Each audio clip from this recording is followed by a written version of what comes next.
My husband was barely in the ground when his mother stood in our living room, raised her champagne glass, and announced she was taking my house, my husband's law firm, and every dime we had.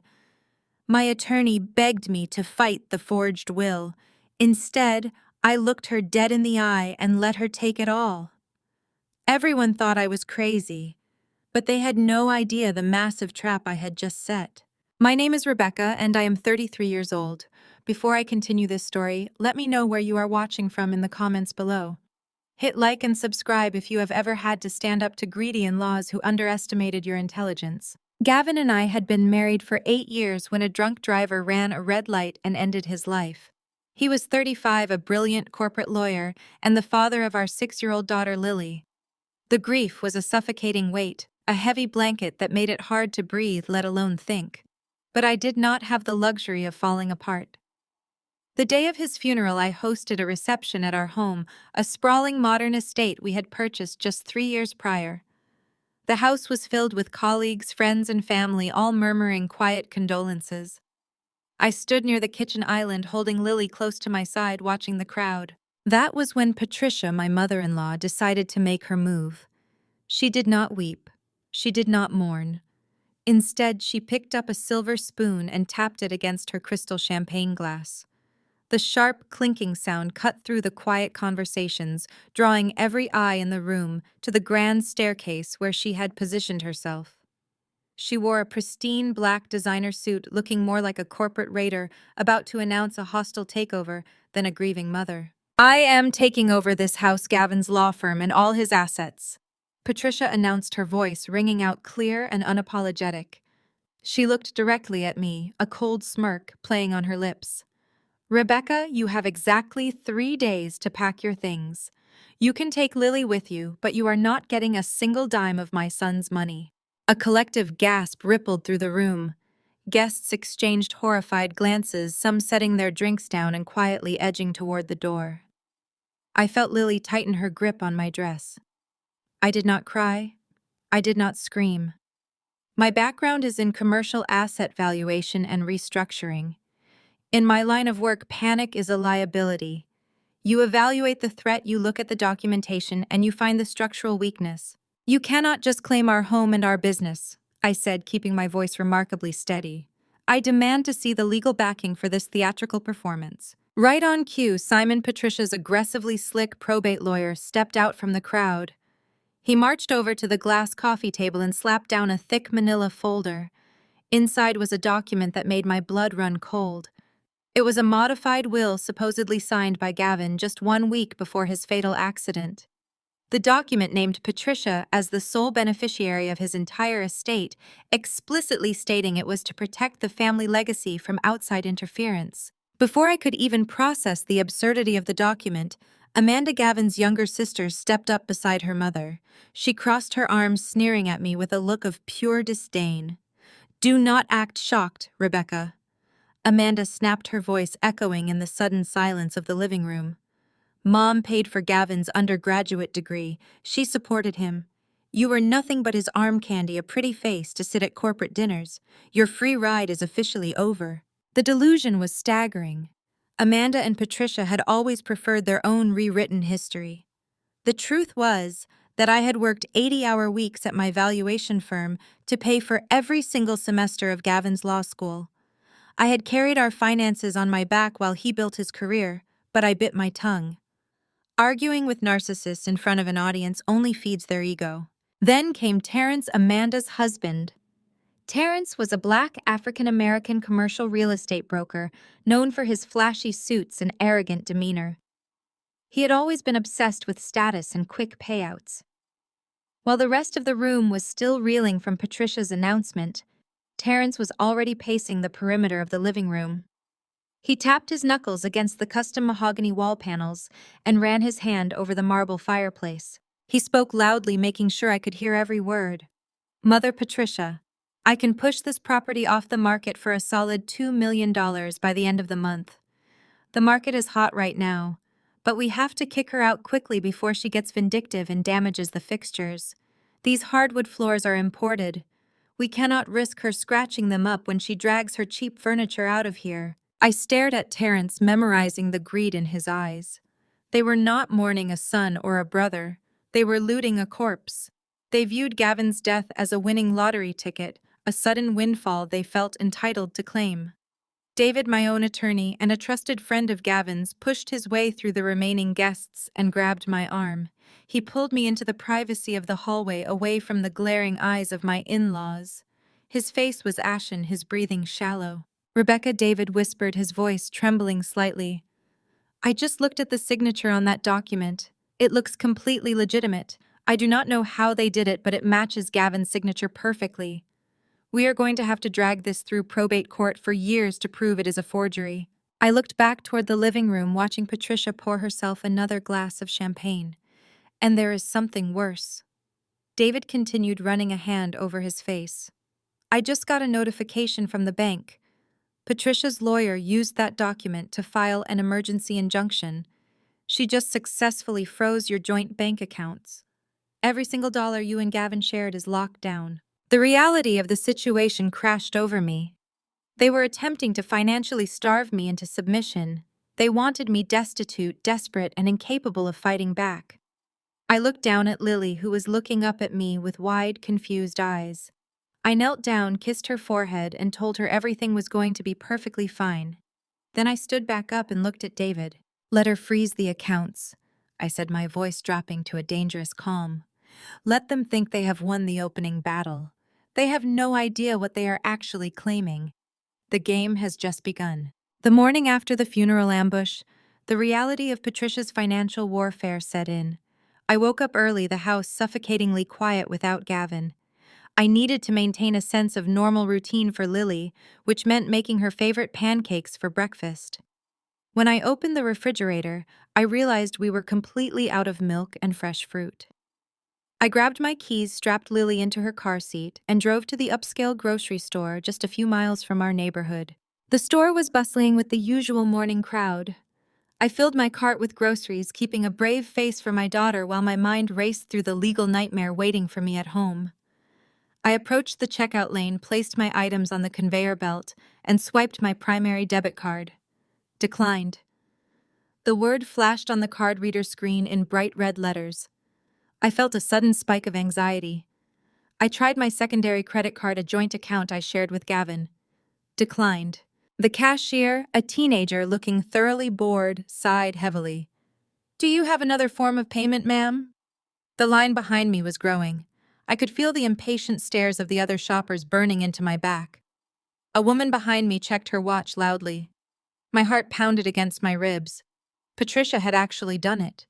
She had weaponized the forged will overnight, using Simon's aggressive legal tactics to lock me out of my own life savings. Well, look who is holding up the line. I turned around to see Amanda strolling into the checkout aisle. She was holding a single artisan coffee, wearing oversized sunglasses indoors, and projecting an aura of immense satisfaction. It was no coincidence she was here. She had likely followed me, eager to watch her mother's financial trap snap shut around my ankles. Amanda stepped forward, pitching her voice loud enough for the entire checkout line to hear. "Having some money troubles Rebecca. It is such a shame what happens when the gravy train finally derails." She looked down at Lily, then back up at me with a theatrical look of extreme pity. "Tell you what, I am feeling generous today. Let me buy the kid a box of cereal. It is the least I can do for a soon-to-be homeless single mother." The humiliation was intended to break me. I could see the eager anticipation in Amanda's eyes. She wanted me to cry. She wanted me to beg. She wanted me to abandon my cart and run out of the store in absolute shame. Instead, I took a deep breath and let my professional training take over. In commercial restructuring, when a hostile entity cuts off your primary liquidity, you rely on your off-ledger reserves. I calmly reached into a hidden zipper pocket inside my purse. I never trusted the banking system entirely, a habit born from years of analyzing corporate bankruptcies. I always kept an emergency stash of physical cash for unforeseen disasters. I pulled out a crisp $100 bill and handed it to the cashier. "Keep the change," I said smoothly. I turned back to Amanda, looking her up and down with clinical detachment. "Thank you for the offer, Amanda, but I prefer to feed my daughter with clean money." Enjoy your coffee. I took my receipt, grabbed the grocery bags, and held Lily's hand as we walked out of the store with our heads held high. Amanda stood there, her smug smile faltering, looking foolish as the other shoppers glared at her for causing a scene. But my calm exterior masked a furiously calculating mind. As I strapped Lily back into her car seat, I analyzed the situation.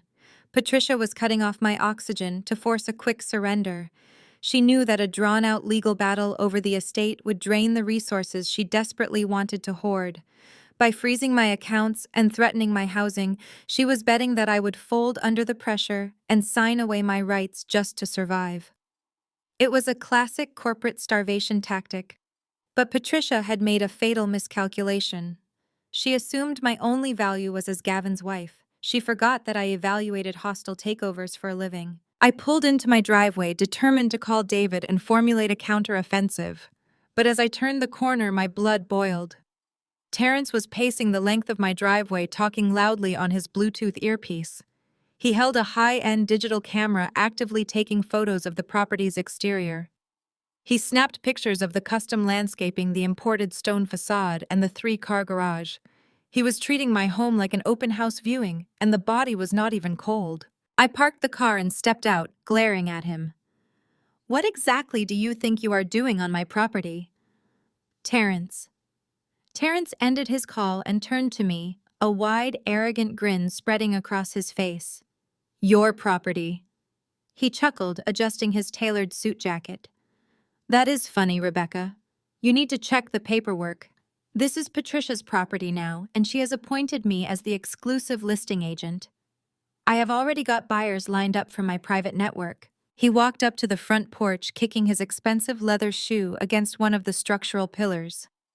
"I can flip this place for $2.5 million by the end of the month, easy. It is a prime location. The buyers do not even care about the interior layout. They just want the zip code." He stepped closer to me, lowering his voice to a patronizing tone. "Do yourself a favor, Rebecca. Pack your bags quietly. Do not rip the carpets. Do not damage the drywall. And please do not scratch the imported hardwood when you drag your cheap furniture out of here. If you lower the property value, I will make sure Simon sues you for the damages." I looked at Terrence, taking in his unearned arrogance and profound ignorance. He saw a massive payday. He saw an easy commission. He saw a vulnerable widow he could push around. What he did not see was the intricate web of financial liabilities attached to the very bricks he was standing on. "I will be sure to pack very carefully, Terrence," I replied, my voice completely devoid of emotion. "I would hate to ruin your big sale." I ushered Lily into the house and locked the door behind us. Through the window, I watched Terrence take a few more photos before driving away in his luxury sports car. He was celebrating a victory he had not yet won, blinded by the promise of instant wealth. I walked into my home office, booted up my secure laptop, and began pulling up the real estate deeds, the corporate ledger, and the hidden trust accounts. They wanted a war of attrition. They were about to get a masterclass in mutually assured destruction. I stared at Terrence standing in my driveway, an arrogant smile stretching across his face. He actually believed he had already won. I gave him absolutely no reaction whatsoever. I rolled up my window, pulled into the garage, and locked the doors. Patricia thought freezing my bank accounts would paralyze me, but she was wrong. I needed my hard copy financial documents stored in Gavin's private wall safe at his firm. Those documents contained the routing numbers and legal structures I built to protect our assets. I left Lily with her nanny, jumped into my car, and drove downtown. I pulled into the underground parking garage of the law firm. The morning encounter with Terrence set a fire in my veins. I walked past the heavy glass double doors expecting a hostile environment, but the scene greeting me was pure chaos. The reception area was completely ransacked.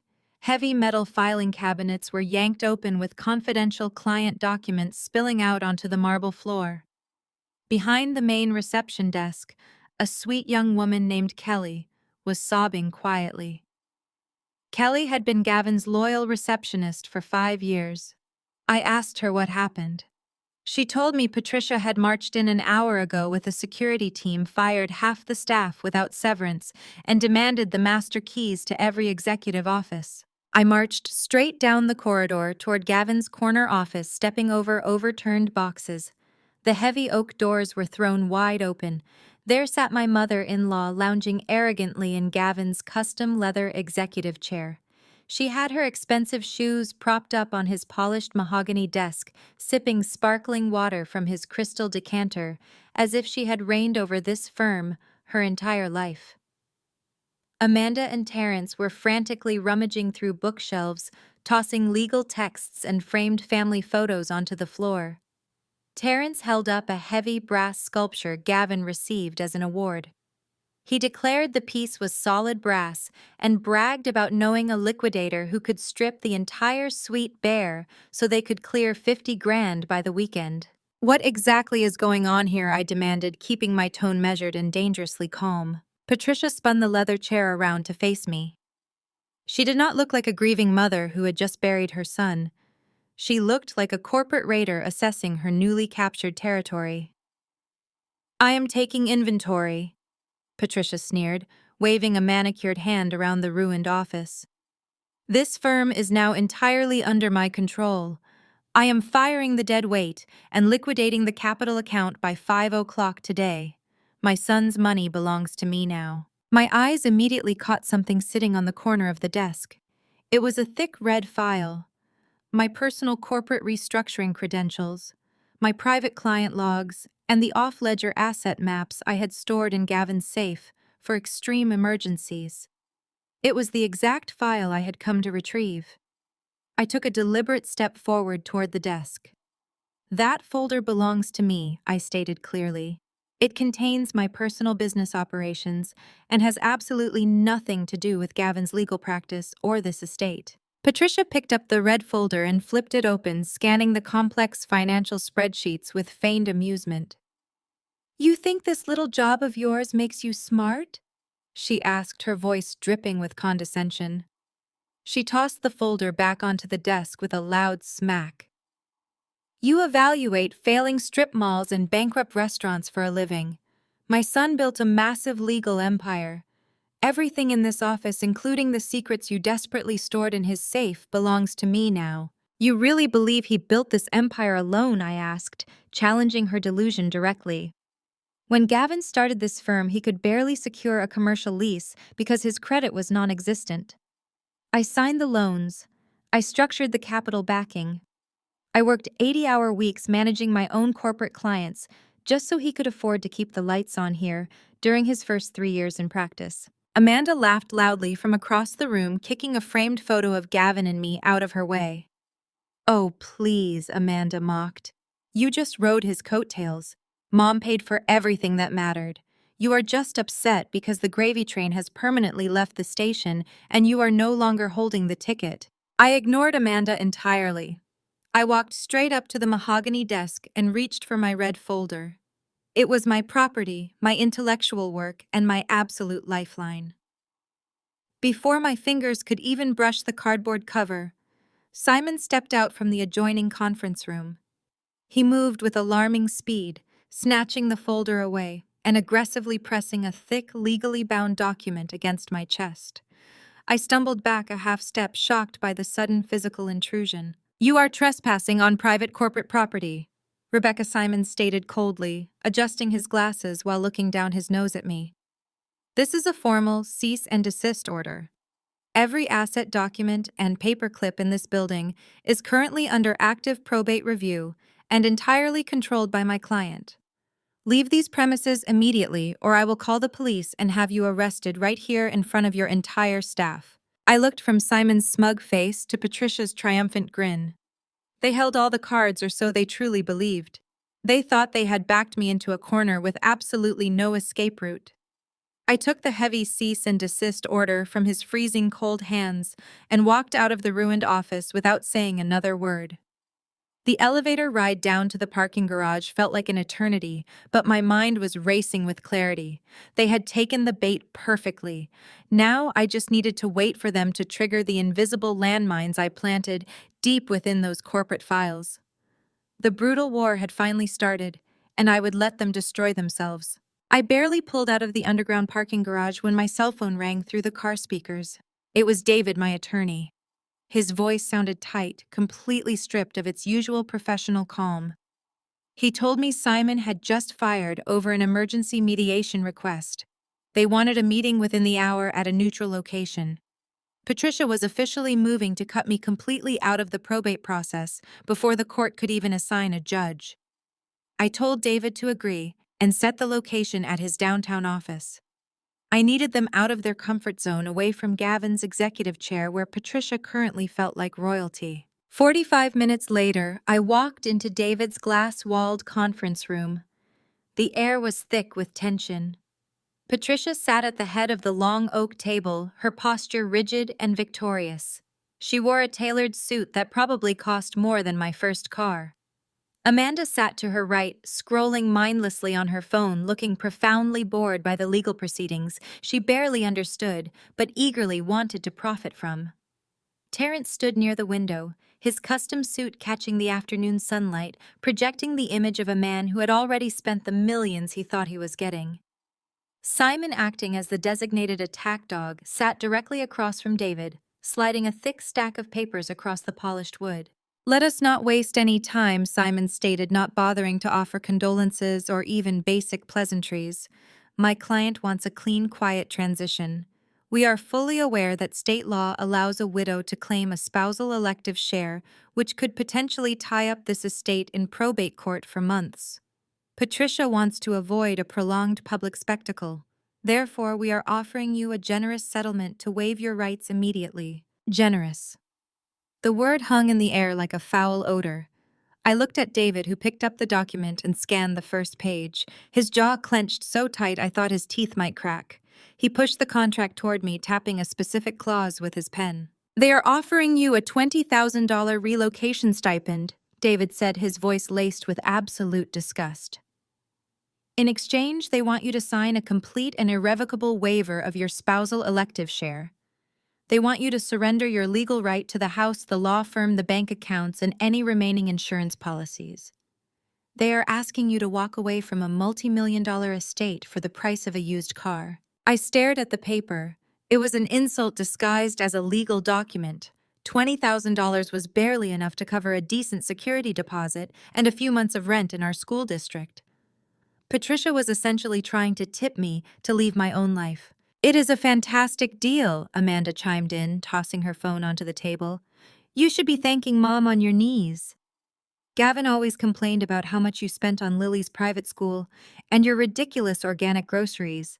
20 grand is plenty for you to pack up and move back to whatever cheap apartment you lived in before you trapped my brother with a pregnancy." The sheer audacity of her statement required a level of delusion I could barely comprehend. Gavin never complained about expenses because I was the one balancing our household budget. While he took low-paying corporate associate gigs to build his resume, my commercial asset restructuring commissions paid the mortgage. When he failed his bar exam the first time, I paid for his expensive tutoring courses. But I kept my expression entirely neutral.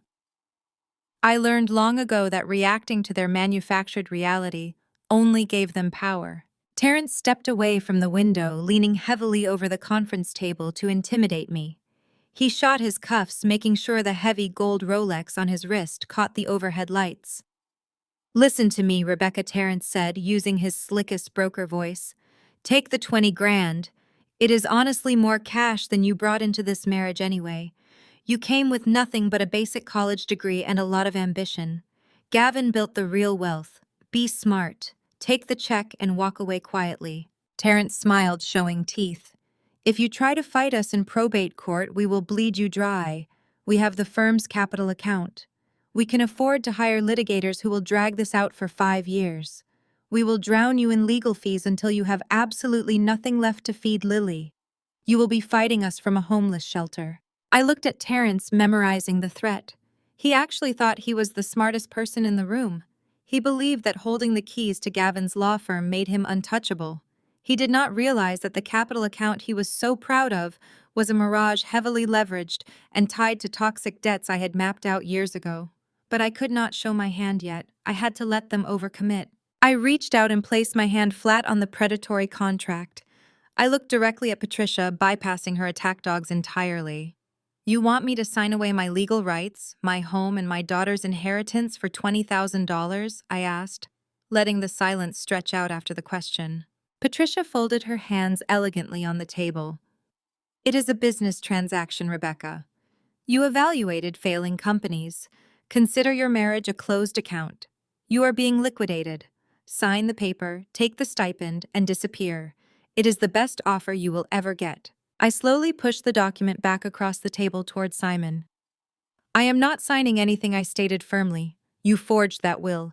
You froze my accounts illegally, and you are trying to extort me out of my legal rights. I will see you in probate court, and I will let a judge decide how this estate gets divided. David stood up, signaling the end of the meeting. You heard my client, Simon. We are done here. Expect our filing by tomorrow morning. Simon looked flustered, quickly packing his briefcase, but Patricia did not move. She remained seated, her posture shifting from arrogant to something much darker. The smug satisfaction vanished from her face, replaced by a malicious, calculated rage. She stared at me, her eyes narrowing into cold slits. Fine, Patricia said, her voice dropping to a terrifyingly quiet pitch. If you want to play hardball, let us see how much you really care about your daughter. She picked up her phone from the table and dialed a number. Patricia lowered her cell phone and placed it gently on the polished oak conference table. She offered me a smile so devoid of human warmth it could have frozen water. Let us see how much you really care about your daughter, she whispered. She stood up, smoothing the wrinkles from her designer skirt, and signaled for Amanda and Terrence to follow her. Simon scrambled to gather his extortion contracts, avoiding my eyes entirely. They walked out of David's office, leaving the threat hanging heavy in the air. I did not waste time asking David what she meant. I knew exactly how narcissists operated when their financial leverage failed. They went after your most vulnerable asset. I raced home, my hands gripping the steering wheel tight enough to turn my knuckles white. I spent the entire evening playing board games with Lily, making sure her world remained absolutely untouched by the venom her grandmother was spewing across town. I tucked her into bed, read her a story about brave knights, and waited. The attack came at 9 o'clock the very next morning. A sharp, authoritative knock echoed through the front door. I looked through the peephole and saw a man and a woman standing on my porch. They wore state-issued identification lanyards. My heart slammed against my ribs, but my corporate training instantly locked my emotions behind a steel wall. I opened the door. Mrs. Rachel. The woman said, her tone practiced and entirely neutral. I am Agent Collins, and this is Agent Miller from Child Protective Services. We received a priority report regarding the safety and well-being of your daughter, Lily. May we come in? They did not ask. It was a polite command. I stepped aside and welcomed them into my foyer. Agent Collins held a clipboard tight against her chest. We received a detailed report late yesterday afternoon, she explained, stepping into the living room and scanning the environment. The caller stated that following your husband's tragic passing, you have become severely emotionally unstable. The report alleges you have expressed suicidal ideation, that the home environment is unsafe, and that Lily is currently facing severe neglect. Patricia had not just made a phone call. She had crafted a calculated, malicious narrative designed to trigger an immediate state intervention. She knew I was a grieving widow. In the eyes of the state, a grieving widow was automatically a high-risk subject. I did not raise my voice. I did not act defensive or hysterical. If you act hysterical when accused of being hysterical, you hand the state the exact evidence they need to take your child. I gestured for them to sit on the sofa. I understand you have a legal obligation to investigate all claims, I said, keeping my posture perfectly straight. My husband was killed just days ago. His mother and I are currently locked in a highly contentious probate dispute regarding a multi-million-dollar estate. She explicitly threatened to leverage my child against me during a mediation session yesterday. I am fully prepared to cooperate with your investigation. Agent Miller looked slightly taken aback by my clinical response. Usually, parents in this situation screamed, cried, or threatened to call the police. I simply walked over to my home office and pulled a thick, perfectly organized binder from my desk. I handed it directly to Agent Collins. Inside that binder, you will find Lily's complete medical history, signed letters from her pediatrician dated this week, and a character reference from her elementary school principal, I stated. You will also find my own recent psychological evaluation, which I preemptively requested from a licensed grief counselor immediately following my husband's accident to ensure I was maintaining a healthy environment for my daughter. Agent Collins opened the binder. Her eyes widened slightly as she flipped through the immaculate documentation. I was a commercial asset valuator. I built defensive paper trails for a living. Patricia brought a lie to a paperwork fight, and she was heavily outgunned. We still need to inspect the premises and speak with Lily privately, Agent Miller said, though his tone had significantly softened. I gave them full access. They checked the pantry, noting it was fully stocked with fresh food. They checked the safety hazards, the water temperature, and the cleanliness of the house. Then I brought Lily down from her playroom.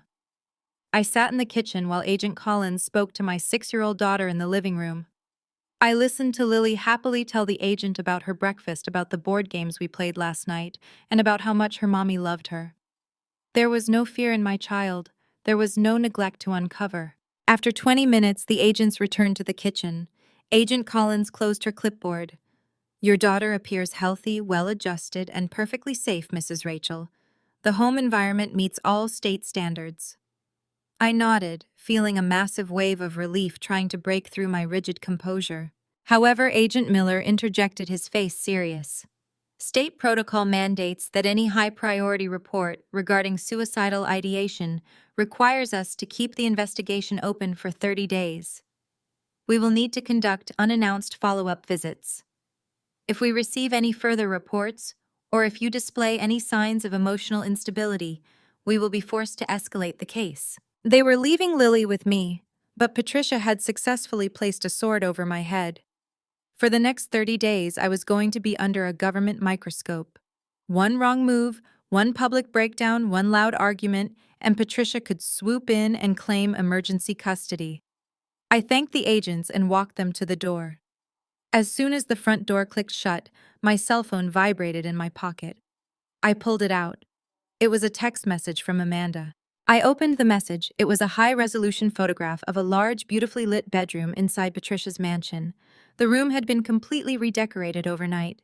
It featured a custom princess bed, a massive dollhouse, and walls painted in Lily's favorite shade of pink. Beneath the photo was a text from my entitled sister-in-law. Lily will be much happier living with us when they take her away from you. Tell her we bought her the big dollhouse. See you in court. I stared at the glowing screen.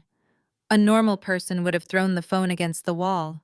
A normal widow would have collapsed onto the floor and wept from the sheer suffocating terror of losing her only child. I stood perfectly still in my empty hallway. My hands began to shake violently, not from fear, not from panic, but from an absolute cold-blooded rage. Patricia and Amanda had crossed the one line I never thought they would dare approach. They tried to steal my daughter. The gloves were officially off. If they wanted to play a game of ruthless corporate warfare disguised as a family dispute, I would oblige them. I walked back into my home office, opened my laptop, and dialed my lawyer. It was time to give them exactly what they wanted. It was time to stage a fake surrender and lead them straight into a slaughterhouse. David answered on the first ring. I did not give him a chance to speak. I need you to call Simon immediately, I said, keeping my voice low and frantic. Tell him I am breaking. Tell them I cannot handle the pressure of the state investigating me. Tell them I will sign whatever they want. Waive every single right I have to the estate if they just promise to drop the Child Protective Services case and leave my daughter alone. David went completely silent on the other end of the line. Rebecca, he finally said, his voice laced with genuine concern. We can fight that report. It is a textbook intimidation tactic. You have clean evaluations and a spotless record. A judge will see right through Patricia. I know that, David, I replied, dropping the frantic act and letting my true icy tone bleed through the receiver. But Patricia does not know that I know that. She thinks she found my absolute breaking point. I need her to believe she has won the war, so she will blindly walk into the trap. Set up the meeting for this afternoon. Make me look desperate. Do not fight them on anything. David sighed quickly, catching on to my strategy. He had watched me dismantle hostile corporate boards before turning their own aggression into a weapon against them. I will make the call, he said. Wear something gray. Look exhausted. 2 hours later, I walked into Simon's downtown office building. I had scrubbed off my makeup, tied my hair into a messy knot, and worn an oversized beige sweater that made my shoulders look slumped and defeated. I forced my breathing to become shallow and rapid, practicing the physical symptoms of a panic attack in the elevator. By the time David opened the heavy glass door to the conference room, I looked like a woman who had not slept in a week, a widow pushed to the absolute brink of a psychological collapse. Patricia sat at the center of the polished granite table, radiating absolute triumph. She wore a tailored crimson dress, a strand of expensive pearls resting against her collarbone. Amanda sat next to her, inspecting her manicured nails, while Terrence leaned casually against the high-back leather chair, a smug grin plastered across his face. Simon sat with his hands folded over a thick stack of legal documents. I pulled out a chair and sat down, letting my hands tremble visibly as I placed them on the table. "Well," Patricia said, her voice dripping with artificial sweetness, "I am glad you finally decided to see reason, Rebecca. It is such a shame it took a visit from the state investigators to make you understand your proper place in this family." I forced tears to pool in my eyes. I looked down at the table, letting a single tear fall onto the granite surface. "Please," I whispered, making my voice crack perfectly. "Please, just leave Lily alone. She is all I have left of Gavin. You can take the house. You can take the firm. Just call off the investigators. I cannot lose my daughter." Patricia laughed, a sharp, cruel sound that echoed off the glass walls. Amanda joined in, rolling her eyes and scoffing at my display of weakness. "You really are pathetic," Patricia sneered, leaning forward to deliver her venom up close. "I always told Gavin you were far too weak to carry our family name. Even on your wedding day, I told him he was making a colossal mistake. I actually invited the daughter of a federal judge to your reception, hoping my son would wake up and realize he was settling for a nobody who audited strip malls for a living. You never belonged with us. You were just a temporary distraction. And now that my son is gone, we are simply correcting his mistake." The action-based backstory was an absolute gift. She was confirming her systematic hatred for me in front of two attorneys, entirely unprompted, entirely driven by her own inflated ego. I kept my head down, letting my shoulders shake, as if her words were physically destroying me. David placed a comforting hand on my arm, playing his part beautifully. "We are not here to discuss personal grievances, Patricia.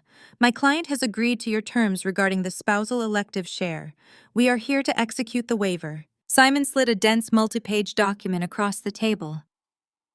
"This is a comprehensive surrender of assets," Simon explained, tapping the signature line with his expensive fountain pen. "You agree to waive any and all claims to the residential property, the corporate entities, the liquid capital accounts, and any outstanding insurance policies. In exchange, my client will formally withdraw her concerns regarding your mental fitness to parent your child, and she will authorize the release of the $20,000 relocation stipend." I looked at the document. It was a masterpiece of greedy overreach. They were essentially asking me to legally endorse my own financial execution. I reached out with a trembling hand, allowing my fingers to hover over the expensive pen Simon offered. I looked up at Patricia, letting my eyes widen in sheer desperation. "If I sign this, you swear you will never send those state agents to my door again," I pleaded, my voice barely more than a ragged breath. "You swear you will let me and Lily walk away in peace." Patricia smiled, leaning back in her chair like a queen accepting tribute from a conquered peasant. "You have my word, Rebecca. Sign the paper and you can go back to your miserable, insignificant little life." I picked up the pen. The heavy metal felt cool against my skin. I positioned the tip of the ink over the signature line, preparing to seal the fake surrender. But before the ink could even touch the paper, a large, heavy hand slammed down on the document, pinning it to the table. I looked up. Terrence was leaning entirely over the granite table, his dark eyes locked onto mine with predatory greed. The $20,000 stipend and the multi-million-dollar estate were no longer enough for him. He had watched me beg. He had watched me cry. He had watched me supposedly break under the pressure, and his boundless arrogance told him he could squeeze even more blood from the stone. "Hold on," Terence said, his voice loud and commanding, echoing with the reckless ambition of a broker who thought he had just cornered the market. "We are not done here. We want the cars and the jewelry too. Hand over the keys right now, or the deal is off." I stared at Terence's hand pinned against the polished granite table. He wanted the cars and my jewelry. Patricia sat back, thrilled. Her son-in-law was extracting every drop of blood from me. I looked at David, my attorney, who gripped his pen tightly. He wanted to object to this illegal extortion, but I gave him a microscopic shake of my head. I had to maintain the illusion of a broken widow willing to sacrifice everything just to keep her child. "I need the Child Protective Services report withdrawn today," I said, my voice trembling perfectly on cue. "If you call the social worker right now and clear my name, I will give you the keys. I will give you whatever you want." Patricia picked up her cell phone and dialed. She put the social worker on speakerphone, officially retracting her fabricated concerns, citing a misunderstanding fueled by mutual grief. The moment she disconnected the call, Terence snatched the waiver and shoved it into my chest. "Sign it," Terence commanded. "Then we follow you back home to collect our property." I signed my name with a shaky hand. The ink felt like a heavy seal on a trap they were too blind to see. Simon snatched the document away, inspecting it with hungry eyes before nodding. It was done. The drive back to my neighborhood was a procession of arrogance. I watched my rearview mirror as Terence tailgated me in his sports car with Amanda riding shotgun. They were treating this like a victory parade. I pulled into the circular driveway of my home. Terence parked diagonally across the pavement, blocking my car completely. He and Amanda were out of their vehicle before I unbuckled my seatbelt, practically running toward my front door. Amanda pushed past me, not bothering to wipe her shoes on the mat.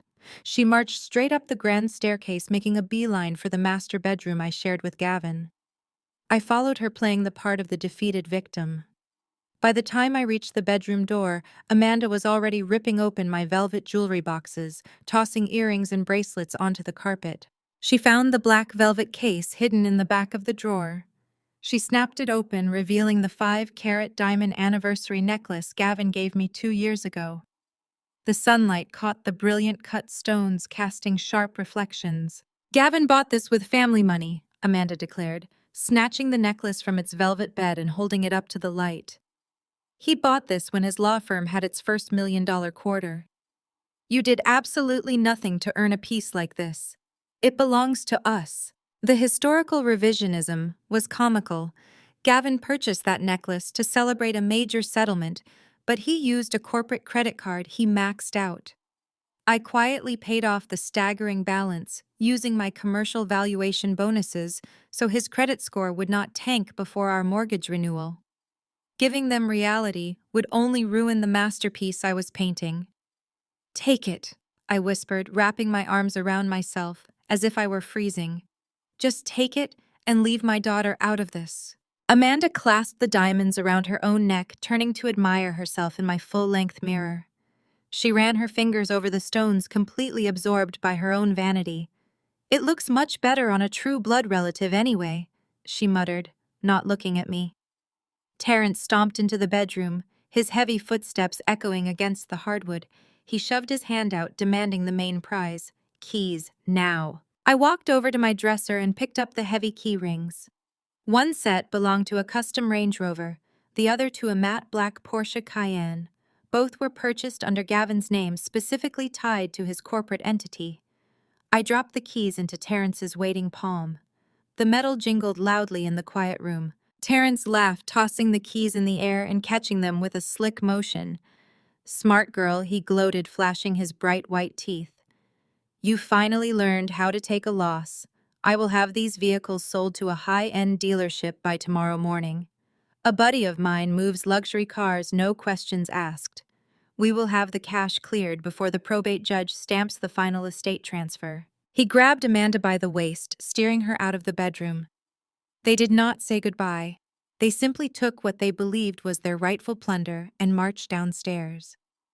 I stood by the bedroom window, peering through the sheer curtains. I watched Terrence slide into the driver's seat of the Porsche, while Amanda eagerly climbed into the Range Rover. The engines roared to life, disturbing the quiet suburban street. They peeled out of my driveway, leaving thick black tire marks on the pristine concrete, racing each other down the block like reckless teenagers who had just robbed a bank. The moment their taillights disappeared around the corner, my slumped posture vanished. The trembling in my hands stopped instantly. The weeping widow act evaporated into thin air, replaced by the razor-sharp focus of an asset restructuring specialist preparing to execute a hostile takeover. I walked over to the heavy custom-built desk hidden in the corner of my bedroom. I pulled out my secure, heavily encrypted laptop and flipped it open. My fingers flew across the keyboard, bypassing 3 separate security firewalls until I accessed a highly restricted commercial tracking network. The screen illuminated with a detailed satellite map of the city. 2 blinking red dots moved rapidly down the interstate, heading toward the commercial dealership district. I zoomed in on the GPS trackers I had personally installed on those vehicles months ago. I leaned back in my chair, watching the red dots speed toward their own destruction. "Enjoy the joyride," I whispered softly to the empty room, a cold, genuine smile breaking across my face. "You just stole federally encumbered assets." The very next morning, Patricia decided she was done waiting. The 3 days I was legally granted to pack my belongings were suddenly revoked. I was sitting at the kitchen island feeding Lily her oatmeal when a rusted, unmarked moving truck backed into my driveway, crushing half of the hydrangeas I had planted last spring. 4 men in dirty t-shirts jumped out. They did not knock. They used the spare key Amanda had stolen from my bedroom the day before. Patricia marched in behind them, holding a clipboard and looking incredibly pleased with herself. "You are out of time, Rebecca," she announced, pointing a manicured finger at my daughter's breakfast. "The house needs to be staged for a private viewing this evening. Terrence has buyers flying in from New York. Get your things and get out. Now." I stood up, pulling Lily behind me. "You gave me 3 days," I said, keeping my voice low. "We have a signed agreement." Patricia laughed, a cold, sharp sound that echoed off the vaulted ceiling. "I altered the agreement. Simon filed an emergency addendum this morning citing your unstable mental state and the potential risk of property damage. The judge signed off on it. You are legally required to vacate immediately, or these gentlemen will remove you by force." She turned to the movers. "Grab everything in the guest bedrooms and the child's room. Throw it on the lawn." I watched in silent fury as the men began hauling my life out the front door. They were rough, careless, treating our belongings like garbage. They carried out boxes of Lily's toys, my clothes, and the few personal items I was allowed to take. They dumped them directly onto the front lawn. It was a humiliating spectacle. Neighbors peeked out from behind their curtains. Some stepped out onto their porches, whispering to each other as they watched the young widow being forcibly evicted from her own home. Amanda pulled up in the Range Rover she had stolen from me the day before. She strutted out of the driver's seat holding a massive iced coffee. She did not even look at me. She walked straight past the pile of my belongings on the lawn and went directly upstairs. A few minutes later, my phone buzzed. Amanda had just posted a selfie on her public social media account. She was posing in front of my custom marble vanity in the master bathroom. The caption read, "Taking out the trash, reclaiming the castle. Heirloom." I did not give them the satisfaction of a reaction. I calmly helped Lily put on her jacket, grabbed the few essential bags I had packed the night before, and walked out the front door. I loaded my boxes into the back of a rented moving van, ignoring the stares of the neighbors and the smug grins of my in-laws. I drove away from the mansion I had helped pay for, knowing it was the last time I would ever step foot on that property. We arrived at our new home an hour later. It was a modest, cramped 2-bedroom apartment on the other side of the city.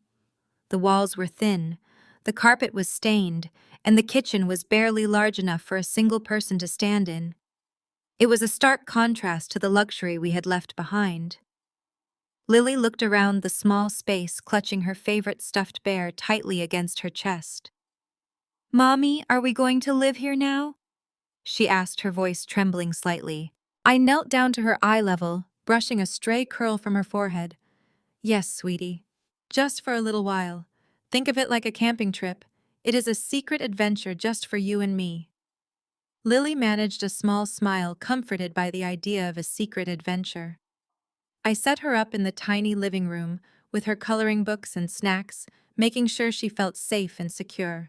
Then I walked into the cramped second bedroom. I closed the door behind me, making sure the lock clicked into place. The moment the door was sealed, the defeated, exhausted posture I had been projecting all morning vanished completely. My shoulders straightened. The false vulnerability evaporated, replaced by a cold, calculating intensity. I reached under the small, cheap desk I had purchased the day before and pulled out a heavy, locked titanium briefcase. This briefcase had never been inside Gavin's safe. It had never been in the mansion. I had kept it stored in a secure commercial vault downtown, retrieving it only when I knew the eviction was imminent. I placed the briefcase on the desk and spun the combination dials. The latches sprang open with a satisfying click. Inside, packed with absolute precision, was a high-tech multi-monitor workstation complete with encrypted hard drives and secure satellite uplinks. I rapidly assembled the monitors, connecting the heavily modified laptop to the primary array. I was not just a commercial asset valuator. I was a restructuring specialist who specialized in uncovering hidden corporate liabilities. I knew how to track money, how to follow digital breadcrumbs, and how to trigger catastrophic financial defaults. I booted up the encrypted terminal. The screens flared to life, casting a sharp blue light across my face. I bypassed the standard security protocols and logged directly into the shadow ledger I had maintained for Gavin's law firm. This ledger was invisible to anyone who did not know the exact access codes. It was the true financial heartbeat of the empire Patricia thought she had just conquered. I typed in a sequence of commands opening the backdoor access to the firm's primary holding accounts. Patricia, Amanda, and Terrence were currently celebrating in my stolen mansion, drinking expensive champagne and posting selfies. They thought they had won. They thought they had stripped me bare and left me with nothing but a cramped apartment and a broken spirit. They had no idea that I was currently staring at the exact digital location of the $5 million holding account Patricia had been desperately searching for.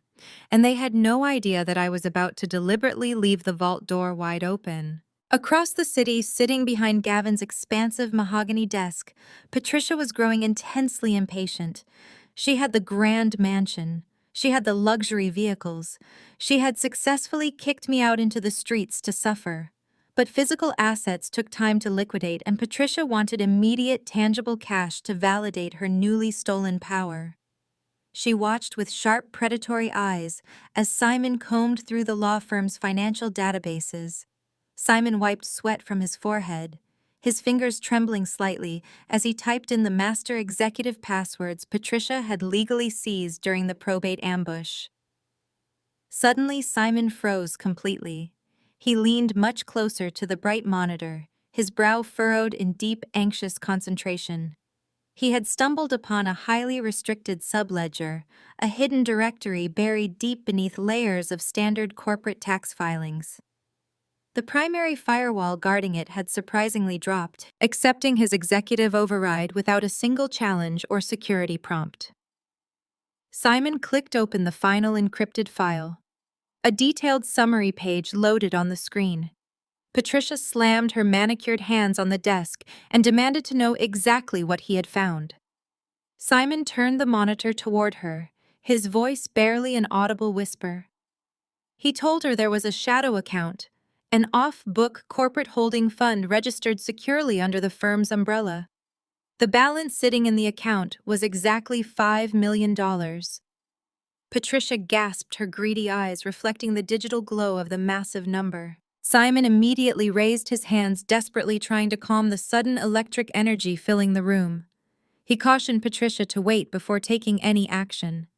He explained that a hidden capital account of this magnitude, especially one structured entirely separate from the firm's daily operating expenses, raised massive legal red flags. Simon insisted they needed a full comprehensive audit before touching a single cent. He warned her that these specific funds could be strictly tied to client escrows pending litigation reserves or highly sensitive cross-collateralized commercial loans. If she moved the money without understanding its true origin, she could be violating severe federal banking regulations. But Patricia was not listening to reason or legal caution. She only heard the words 5 million. Just as Simon pleaded for restraint, the heavy office doors swung violently open. Amanda and Terrence strutted into the room, vibrating with the high of their recent theft. Terrence twirled the keys to my luxury SUVs around his finger, boasting loudly about how easily he intimidated me into submission. When Patricia proudly announced they had just discovered $5 million in liquid cash, Terrence dropped the keys right on the desk. His entire demeanor shifted from an arrogant bully to a ravenous opportunist. He completely ignored Simon's frantic legal warnings. Terrence leaned heavily over the desk, his eyes locked on the monitor. He told Patricia that this was exactly the cash leverage they needed to absolutely dominate the local commercial real estate market. Amanda rushed to her mother's side, wrapping her arms tightly around Patricia's neck. Amanda whined about how much she had suffered living in Gavin's shadow for so many years. She claimed she needed an immediate lifestyle upgrade to reflect her new rightful status as the primary heir to a massive legal empire. She demanded funds for a completely new designer wardrobe, a luxury European vacation, and capital to fund Terrence's commercial investments. Simon stood up, slamming his legal pad angrily on the desk. He explicitly told Patricia that initiating a wire transfer from a restricted corporate holding account without a judge's final probate clearance was incredibly dangerous and potentially illegal. He begged her to let him file a formal discovery motion first to protect them all. Patricia sneered at her own lawyer, utterly intoxicated by her absolute power. She reminded Simon that she held the legally binding waiver I had signed just yesterday under duress. She owned the firm, she owned the assets, and she owned the capital. She ordered Simon to sit down and process the transaction immediately, or she would fire him on the spot and find a lawyer who actually knew how to follow orders. Defeated and intimidated by his wealthy client, Simon logged directly into the banking portal. Patricia dictated the exact terms. She ordered a wire transfer of exactly $2 million, sending the funds directly into Amanda and Terrence's private joint banking accounts to fund their new luxury lifestyle. Simon hit the confirmation key. Inside my cramped, dimly lit apartment, the silence was absolute. Lily was sleeping soundly in the other room, completely unaware of the financial warfare raging across the city. I sat perfectly still in front of my titanium briefcase workstation. The dual monitors cast a harsh blue glow across the cheap, peeling wallpaper. I had intentionally lowered the firewall on that specific subledger. I had purposefully removed the dual authentication requirements for outbound transfers. I had left the digital vault door wide open, waiting patiently to see if their boundless greed would finally overcome their basic survival instincts. I did not have to wait long. Suddenly, the primary monitor flashed bright red. A high-pitched chime echoed sharply from my encrypted laptop. A bold capitalized alert popped up directly on the center of my screen. Capital withdrawal initiated. Destination confirmed. Amount transferred $2 million. My cell phone vibrated violently against the cheap wooden desk. It was David. I answered the call immediately. David was hyperventilating, his voice tight with absolute panic. He yelled into the receiver, telling me that his banking contacts just flagged a massive security breach. Rachel, they found the holding account. David panicked. They bypassed the internal locks. They are draining the capital right now. We have to call the fraud department and stop the wire. I leaned back in my chair, staring at the flashing red alert on my monitor. A slow, genuine smile spread across my face. I took a deep breath, feeling the absolute thrill of a perfectly executed corporate trap. "Do not call anyone, David," I replied, my voice dropping to a calm, icy whisper. "I know. I left the breadcrumbs for them to find it." I ended the call with David and watched my encrypted monitor track their spending in real time. The $2 million had officially landed in Amanda and Terrence's joint account. They wasted no time setting their own financial funeral into motion. They treated the stolen capital like a limitless personal cash machine, blinded by the sudden rush of unearned wealth. By Tuesday morning, Patricia hired an elite commercial contracting firm to entirely gut Gavin's law office. She despised the classic mahogany and leather aesthetic Gavin and I had painstakingly chosen for the space. She wanted to erase every single trace of our marriage from the building. She ordered custom Italian marble floors, imported crystal chandeliers, and a massive modern executive desk for herself. Because she wanted the renovation finished by the end of the month, she paid triple the standard rate in rush fees. She wired hundreds of thousands of dollars directly from the compromised corporate holding account to the contractors. She was so desperate to look like a reigning matriarch that she never bothered to ask a single accountant why a law firm would have $5 million sitting in an unsecured, uninvested shadow ledger. Amanda was equally reckless. My monitoring software flagged a sequence of massive retail transactions hitting the ledger. She walked into the most exclusive luxury boutiques downtown and practically cleared out their seasonal inventory. She swiped her card for designer handbags, diamond tennis bracelets, and bespoke luggage. She immediately booked a first-class trip to Paris for herself and 3 of her closest friends. She posted a constant stream of videos on her social media, holding up champagne glasses in VIP shopping lounges, bragging to her followers about her new heiress lifestyle. She publicly claimed that kicking the trash out of the family estate was the best thing that ever happened to their bank accounts. But Terrence was the most ambitious fool of them all. He desperately wanted to cement his status as the premier commercial real estate broker in the city. He believed that the only way to attract high-net-worth developers was to project an image of astronomical, untouchable wealth. He drove straight to a private marina and purchased a $1.5 million luxury yacht. He did not finance it. He paid straight cash from the newly stolen funds. He named the vessel the Rightful Heir and immediately hired a premium event planning company to organize a massive celebration on the water. They called it the New Beginnings Gala. It was scheduled for Friday evening, just days before the final probate court hearing, where I was supposed to sign away my last remaining legal rights to the estate. Terrence invited local politicians, wealthy developers, and managing partners from rival law firms. He wanted the entire city elite to witness their newly acquired dominance.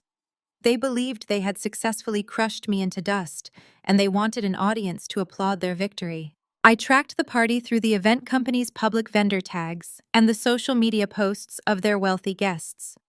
Terrence stood on the polished teak deck of his new yacht, wearing a custom-tailored tuxedo holding a microphone.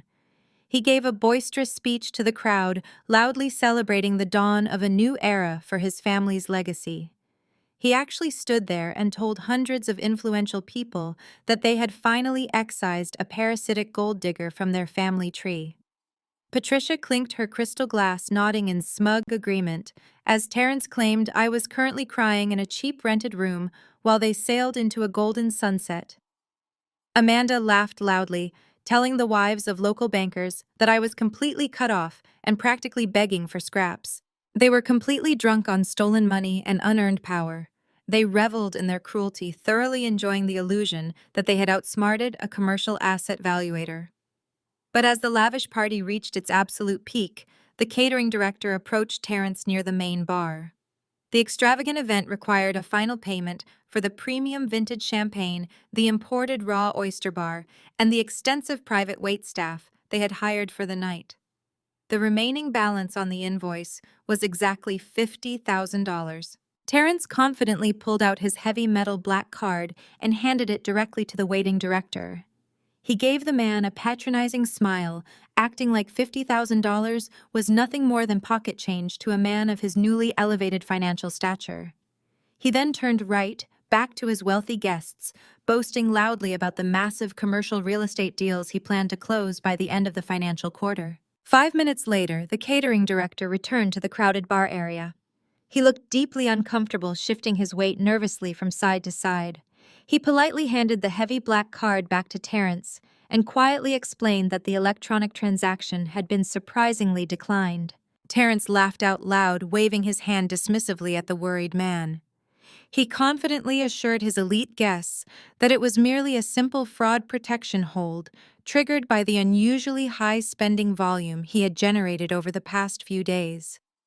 He pulled out his expensive cell phone, determined to show off his premium banking status to the curious crowd forming closely around them. He dramatically dialed his private wealth manager's direct line, putting the phone on speaker so everyone could hear the bank profusely apologize for the minor financial inconvenience. The phone rang twice before finally connecting. Terrence puffed out his chest, completely ready to demand immediate customer service from his dedicated personal banker. But Terrence did not hear the familiar subservient apologetic voice of a representative eager to please him. Instead, a harsh, robotic, automated voice played clearly over the receiver, echoing loudly across the quiet deck of the luxury yacht. The pre-recorded words were shockingly cold, incredibly precise, and absolutely final. This specific account has been flagged for federal collateral review. The automated voice sent a ripple of confusion through the crowd on the yacht.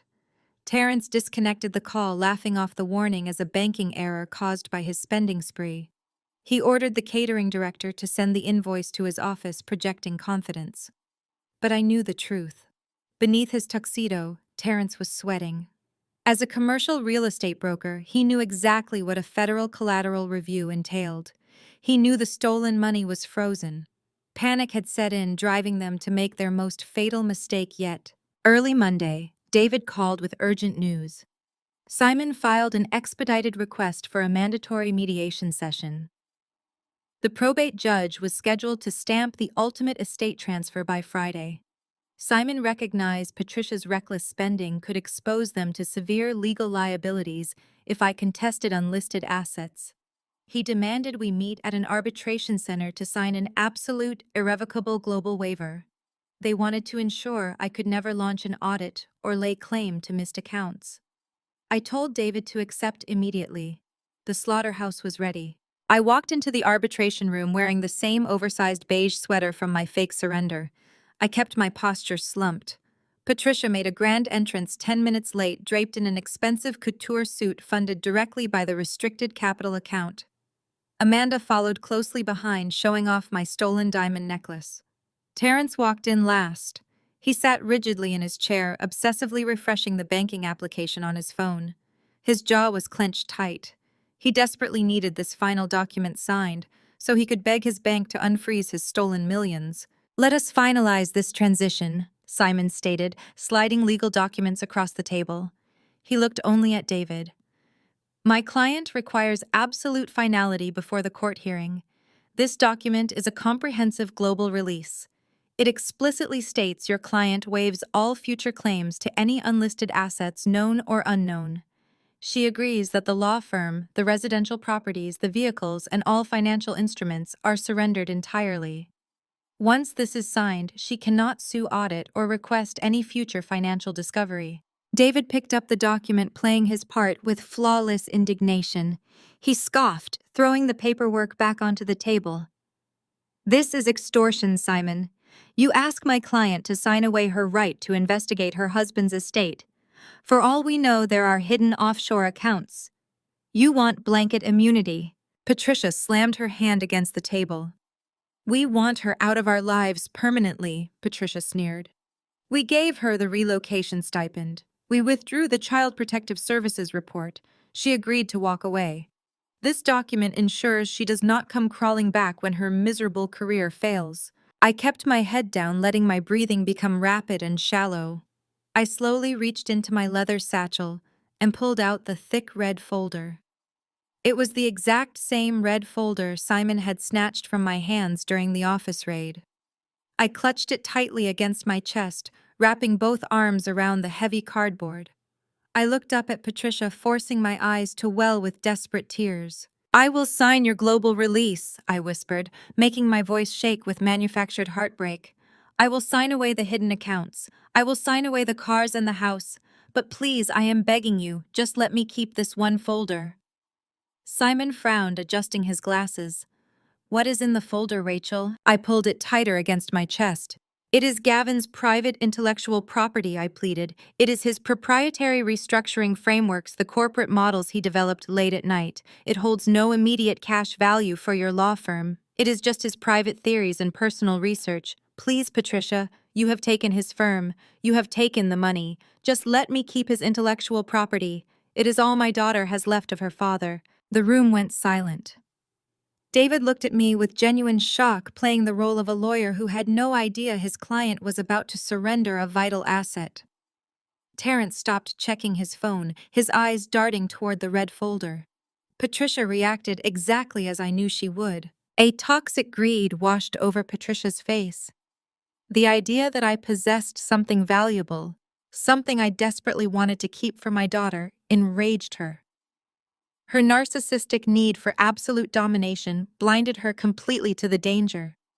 She only cared that I was begging for it. Absolutely not! Patricia commanded, a cruel, triumphant smile stretching across her face. My son's brilliant mind belongs to his family. Everything he created, every theory, every framework, and every piece of intellectual property belongs to me. I want the red folder included in the transfer. Simon leaned toward Patricia, whispering frantically. Patricia, we do not need to complicate the global waiver with undefined intellectual property. Let her have the personal files. We have the firm and the capital accounts. We need her signature today. Patricia aggressively waved Simon off. Do not tell me how to manage my son's legacy, Simon. She wants to keep it, which means I am taking it. Add the intellectual property to the comprehensive waiver right now or find yourself a new client. Simon sighed, defeated by his client's staggering arrogance. He pulled out a pen and hastily wrote an addendum into the global release, explicitly transferring all of Gavin's intellectual property, proprietary frameworks, and corporate models directly to Patricia. He pushed the revised contract and pen across the table toward me. I looked at Patricia, letting out a defeated, broken sob. I slowly uncrossed my arms. My hands trembled violently as I placed the heavy red folder onto the glass table. I looked down at the contract, pretending I was signing away my very soul. I picked up the pen and scribbled my signature on the bottom line. Then I pushed the red folder across the table directly into Patricia's greedy hands. Patricia snatches the folder. Her manicured nails dig into the red cardboard as if she had just captured the Holy Grail. She does not even bother to open it and read the contents. Her ego is too massive to care about the actual mechanics of corporate restructuring. She only cares that I beg to keep it, which makes it the ultimate prize. She looks over at her attorney. Simon, she barks, her voice sharp and commanding. Type up the addendum right now. I want this intellectual property legally bound to my estate before we step foot inside the courthouse on Friday. Simon opens his silver laptop, his fingers hovering over the keyboard. He looks hesitant. Patricia. He begins, his tone cautious. We are rushing this. Incorporating undefined intellectual property without a proper audit could expose the estate to unforeseen complications. We have the firm. We have the capital accounts. Let her keep the personal files. We already won. Patricia slams her hand flat against the glass table, making Simon physically flinch. Do not tell me what I have won, Simon. She practically hisses the words. My son built an empire, and this gold digger tried to steal the blueprints. I want a clause added to that global release right this second. I want it airtight. I want to ensure she can never ever sue us, audit us, or try to crawl back for a single dime. Terrence leans back in his chair, checking his expensive watch. Just do what she says, Simon. We have a celebration dinner booked at the steakhouse in an hour. Wrap it up so we can get out of this depressing room.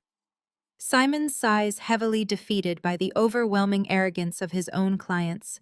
He begins typing rapidly. Tell me exactly what you want it to say, Patricia. Patricia stands up, pacing the length of the conference room. She wants to savor this moment, ensuring I hear every single word of my own financial execution. She dictates the terms with venomous precision. Write this down, Simon.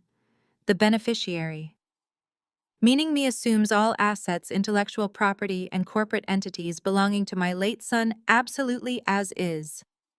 Add a section stating the widow waives all rights to contest, audit, or lay claim to any and all irrevocable trusts. I want her completely locked out of every single legal loophole. My heart hammers against my ribs, but not from fear. It is the pure electric thrill of watching my trap snap entirely shut. The as's clause is the poison pill. By legally claiming the law firm and all its corporate entities exactly as they are, Patricia is willingly chaining herself to the sinking ship I meticulously prepared. The waiver regarding irrevocable trusts is the final nail in her coffin, effectively barricading her from the only clean money left in Gavin's name. David, my attorney, shoots out of his chair. His chair screeches violently across the hardwood floor. He slams both of his hands down on the glass table, genuinely horrified by the legal implications of the clause Simon is currently projecting onto the conference room monitor. "Rebecca, do not sign this!" David shouts, his face pale with legitimate panic. He looks at me, his eyes wide with absolute dread. "Do you understand what "as is" means in a corporate transfer? You are waiving your right to audit the firm's liabilities. You are giving them blanket immunity for any hidden debts or pending litigation associated with the practice. If you sign away your right to audit, you are handing them the keys to the castle with zero accountability." David turns his fury toward Simon. "You cannot possibly advise your client to assume a law firm's corporate entities as is without a comprehensive forensic audit. Simon, it is legal suicide. You are violating basic fiduciary duties." Simon glares back, completely dismissing David's accurate warning. "My client is fully aware of the firm's standing, David. She is the mother of the founding partner. We do not need your client rummaging through our ledgers to tell us what we already own." Terrence laughs, a deep, booming sound that fills the room. He points a finger at David. "Your client lost man. Stop trying to drag out your billable hours. We own the building. We own the firm. We own the capital. She is getting a $20,000 check to walk away and never show her face in our zip code again. Let her sign the paper so we can go celebrate." David ignores Terrence completely. He grabs my shoulder, shaking me slightly. "Rebecca, listen to me. If you sign away your rights to the irrevocable trusts, you are legally blinding yourself. You are throwing away any future security Lily might have. You cannot do this. Let them take the house. Let them take the cars. But do not sign this global waiver. We can fight the custody threat. We can win." I look at David, forcing my eyes to fill with fresh, desperate tears. He is playing his part beautifully, entirely by accident.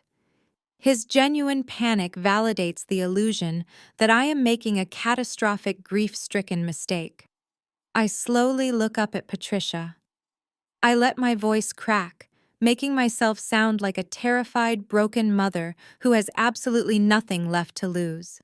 "If I sign this," I whisper, staring directly into Patricia's cold, triumphant eyes, "if I give you the intellectual property, the firm, and every single trust fund in Gavin's name, you swear you will close the Child Protective Services case forever. You swear you will never send those state agents to my door again." Patricia walks over to my side of the table.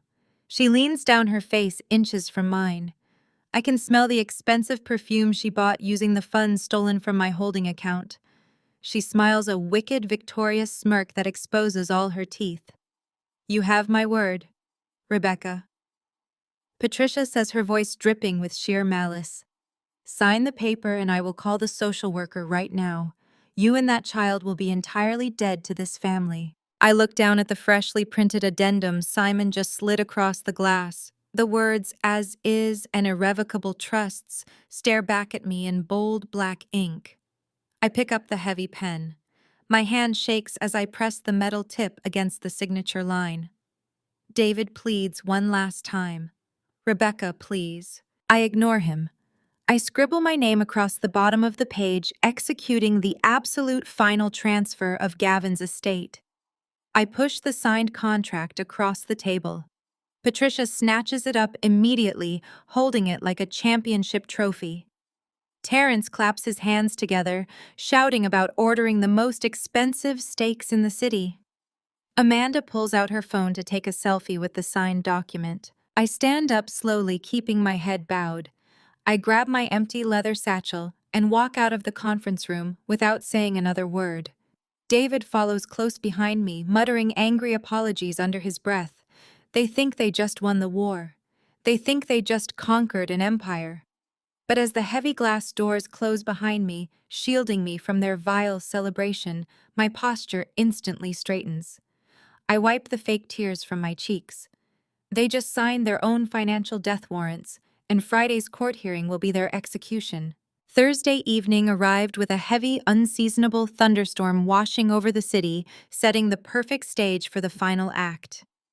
Inside the sprawling mansion that once belonged to Gavin and me, a lavish celebration was well underway. Patricia, Amanda, and Terrence were treating the eve of the final probate court hearing like a coronation. They had hired a private chef to prepare a 5-course meal, and empty bottles of vintage champagne already cluttered the massive marble kitchen island.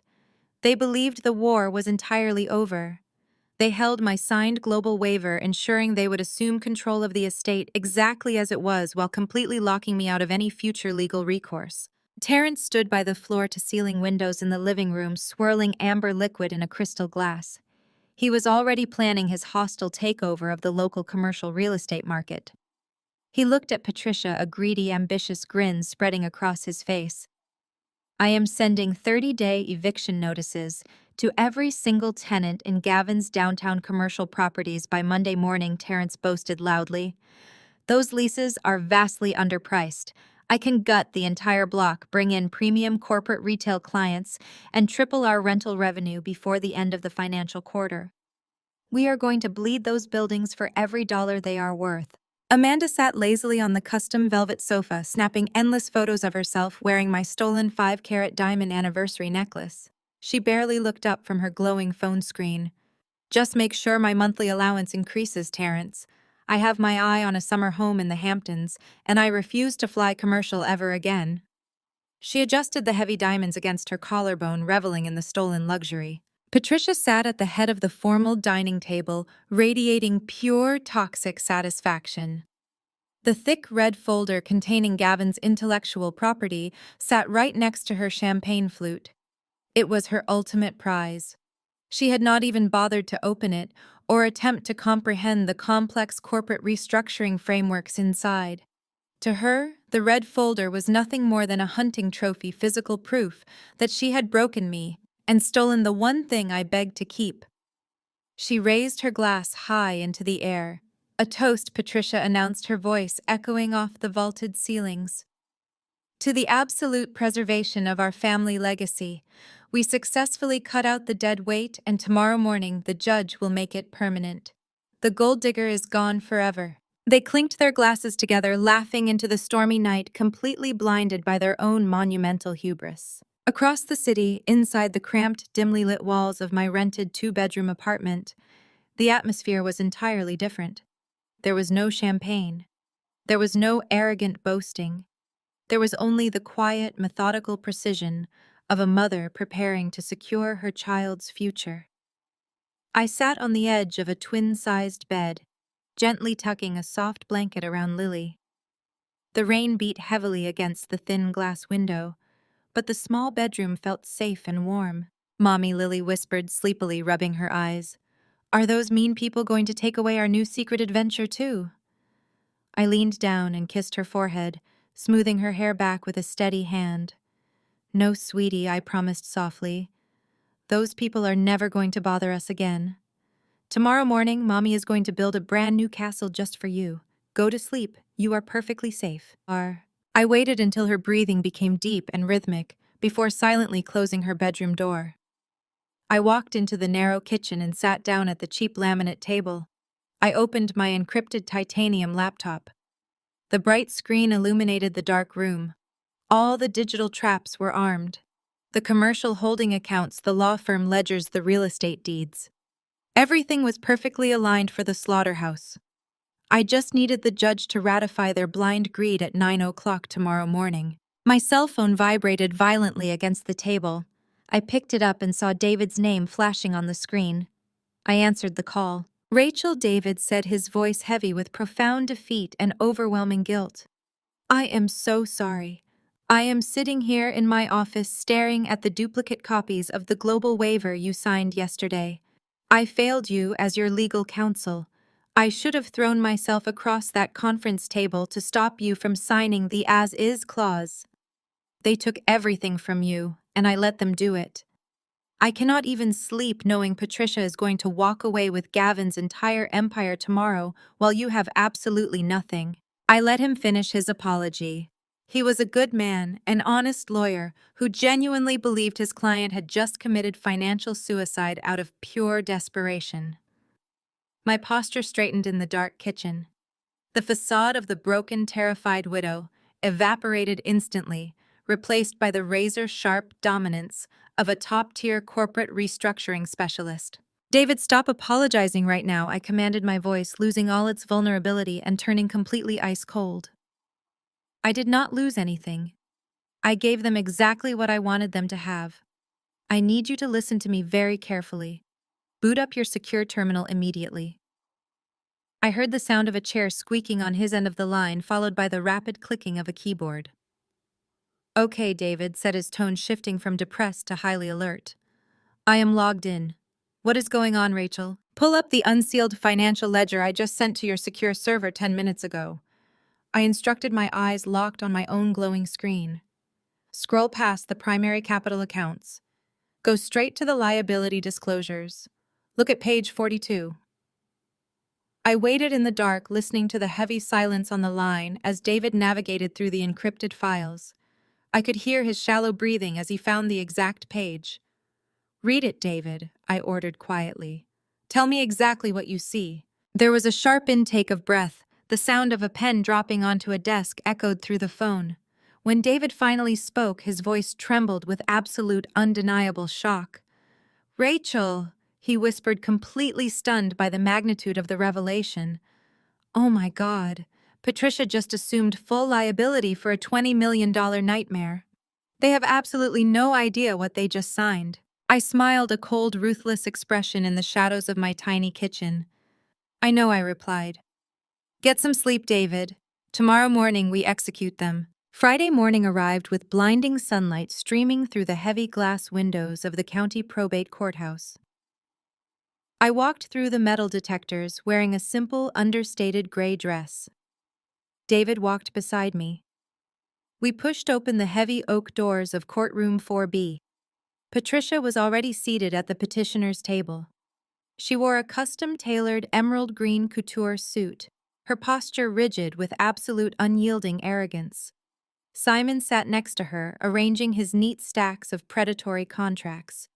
In the gallery directly behind them sat Amanda and Terrence. They were not even trying to maintain basic courtroom decorum. He leaned over and whispered something to Amanda, causing her to let out a sharp, mocking laugh that echoed across the quiet room. I pulled out my chair and sat down next to David. I kept my head bowed, keeping my hands clasped tightly in my lap. Bailiff announced the arrival of Judge Harrison. Everyone in the room stood up. Judge Harrison was a stern, sharp-eyed magistrate with decades of experience handling bitter family estate disputes. He took his seat at the high bench, adjusted his reading glasses, and opened the massive file Simon had submitted to the clerk earlier that morning. The courtroom fell into heavy silence as the judge read through the global waiver. I watched his eyes scan the pages, darting back and forth as he processed the sheer magnitude of the assets being transferred. I watched his brow furrow as he reached the addendums. He read the as-is assumption clause. He read the irrevocable trust waiver. He read the section detailing the meager $20,000 relocation stipend I was receiving in exchange for walking away from an entire corporate empire. Judge Harrison stopped reading. He slowly took off his glasses, placing them deliberately on his polished desk. He looked directly past Simon and Patricia, locking his gaze entirely on me. "Mrs. Rebecca," Judge Harrison began, his deep voice carrying a tone of genuine, unmistakable concern. He was breaking professional detachment, stepping out of his role as an impartial mediator, because the document sitting in front of him was so aggressively predatory, it bordered on financial abuse. "Yes, Your Honor," I replied, keeping my voice soft and hesitant. Judge Harrison leaned forward, resting his forearms on the bench. "I need to be absolutely certain you understand the gravity of the documents your opposing counsel has submitted today," he stated clearly. This global waiver strips you of almost every single marital asset you shared with your late husband.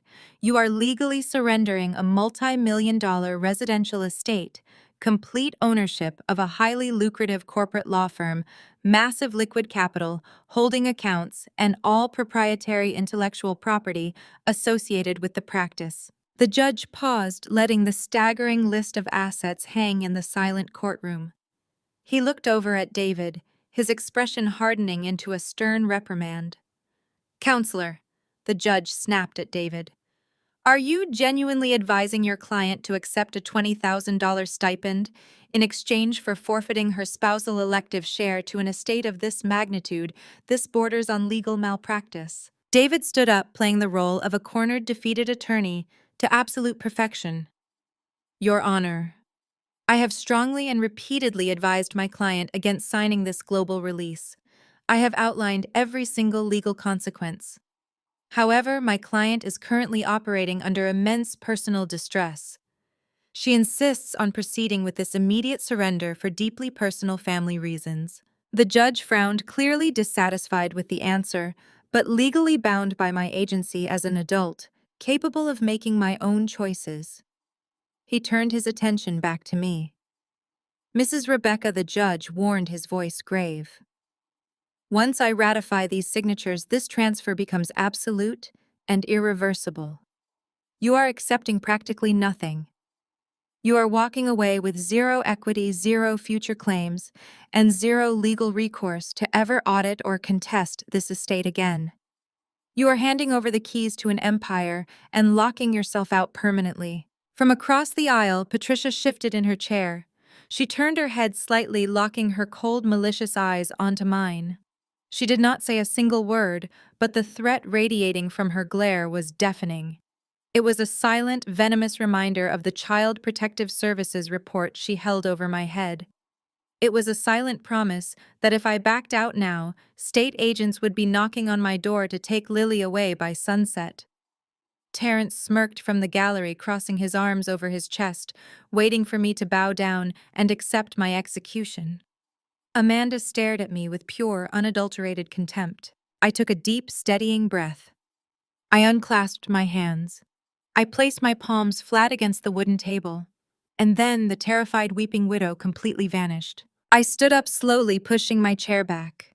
My slumped posture corrected itself instantly, snapping into rigid, dominant alignment.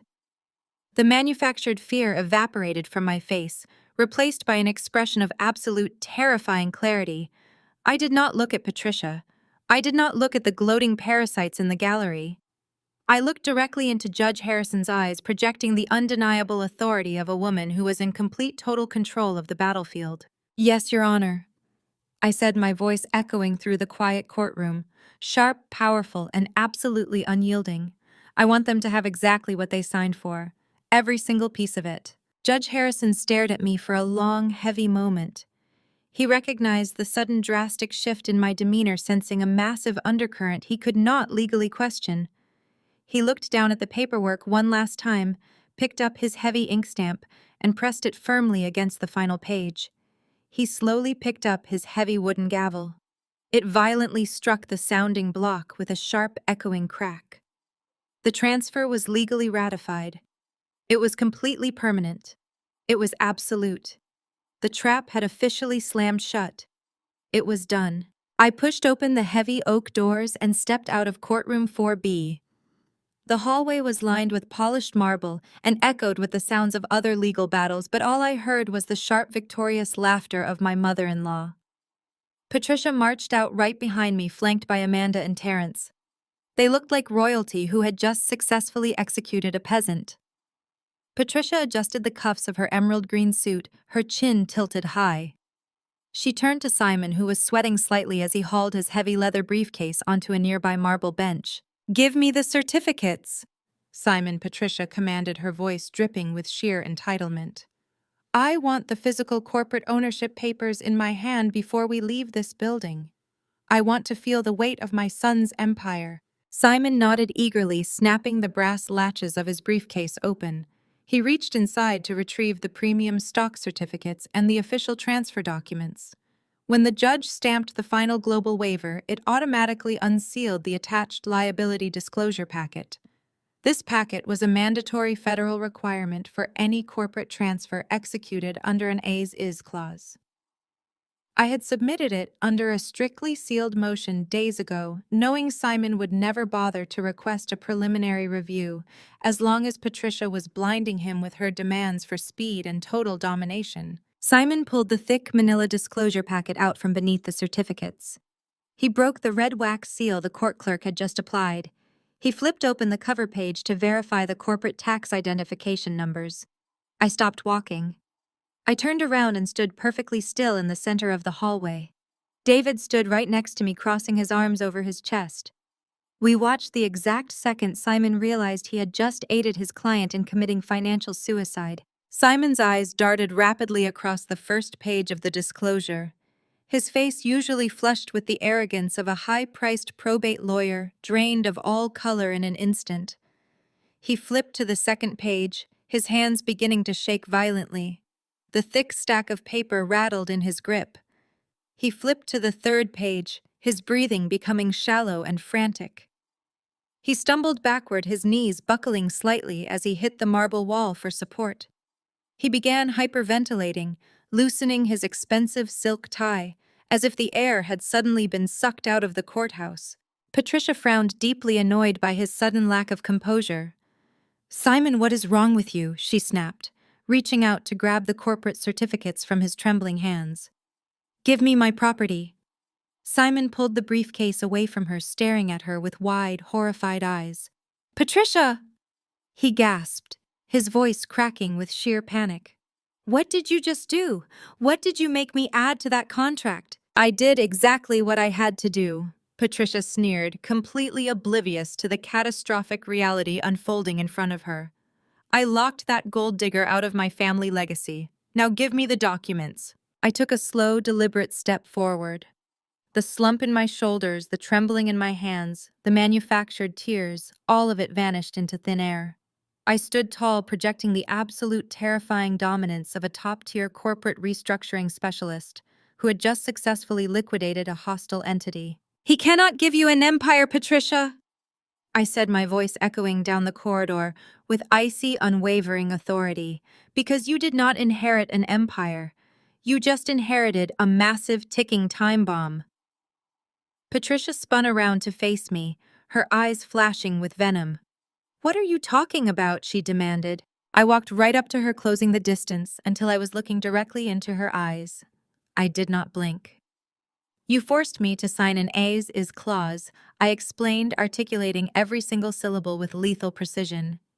"You demanded to assume 100% of the liabilities attached to Gavin's law firm. You bypassed a forensic audit because your ego could not handle the idea of me looking through the ledgers. You were so desperate to take everything away from me that you never stopped to ask why a commercial asset valuator would willingly hand over a multi-million-dollar corporate entity without a fight." Amanda stepped forward, her hands on her hips, the stolen diamond necklace glittering aggressively against her skin. "Shut up, Rebecca," Amanda snarled. "You are just bitter because you lost. My brother was a legal genius. Your brother was a fraud," I shot back, silencing Amanda instantly. I turned my attention back to Patricia, whose face was slowly beginning to mirror Simon's absolute panic. "Gavin's law firm is not a profitable enterprise, Patricia. It is a sinking ship." 6 months before he died, Gavin engaged in highly illegal, unethical practices regarding a class action medical malpractice lawsuit. He misappropriated client settlement funds to cover up his own gambling debts and fabricated expert witness testimonies to hide his tracks. The State Bar Association and the federal regulators found out. Patricia shook her head, taking a step back. "No," she whispered, her voice trembling. "No, Gavin would never do that. He was perfect." He was facing a massive sealed $20 million medical malpractice and fraud lawsuit, I stated, delivering the killing blow. The plaintiffs filed the suit under a strict gag order while the federal investigators gathered their evidence. The firm was going to be completely liquidated to pay the damages. The corporate entity was entirely doomed. I was preparing to file for an emergency restructuring shield right before his car accident. Simon let out a loud, miserable groan, sliding down the marble wall until he was practically sitting on the floor. The disclosure packet fell from his hands, the pages scattering across the tiles. "It is all right here," Simon choked out, staring blankly at the ceiling. "The pending litigation, the federal fraud charges, the $20 million liability." Patricia stared at the scattered papers, her breath hitching in her throat. "But the court," she stammered, looking frantically between me and her defeated lawyer. "The judge just signed it over to me." "Exactly," David chimed in, stepping forward with a sharp, victorious smile. "You demanded the as-is clause, Patricia. You explicitly waived your right to audit the firm before the transfer. Because of the addendum you forced us to write yesterday, you are now the sole legal owner of that corporate entity, which means you are now personally liable for the $20 million debt. The plaintiffs can legally pierce the corporate veil and seize your personal assets to satisfy the judgment." Patricia's knees gave out. She grabbed the edge of the marble bench to keep herself from collapsing onto the floor. Her emerald green suit suddenly looked like a tragic costume. She stared at me, her eyes wide with a horrific realization. "You knew," Patricia gasped, her voice completely broken. "You knew about the lawsuit, and you let me take the firm anyway."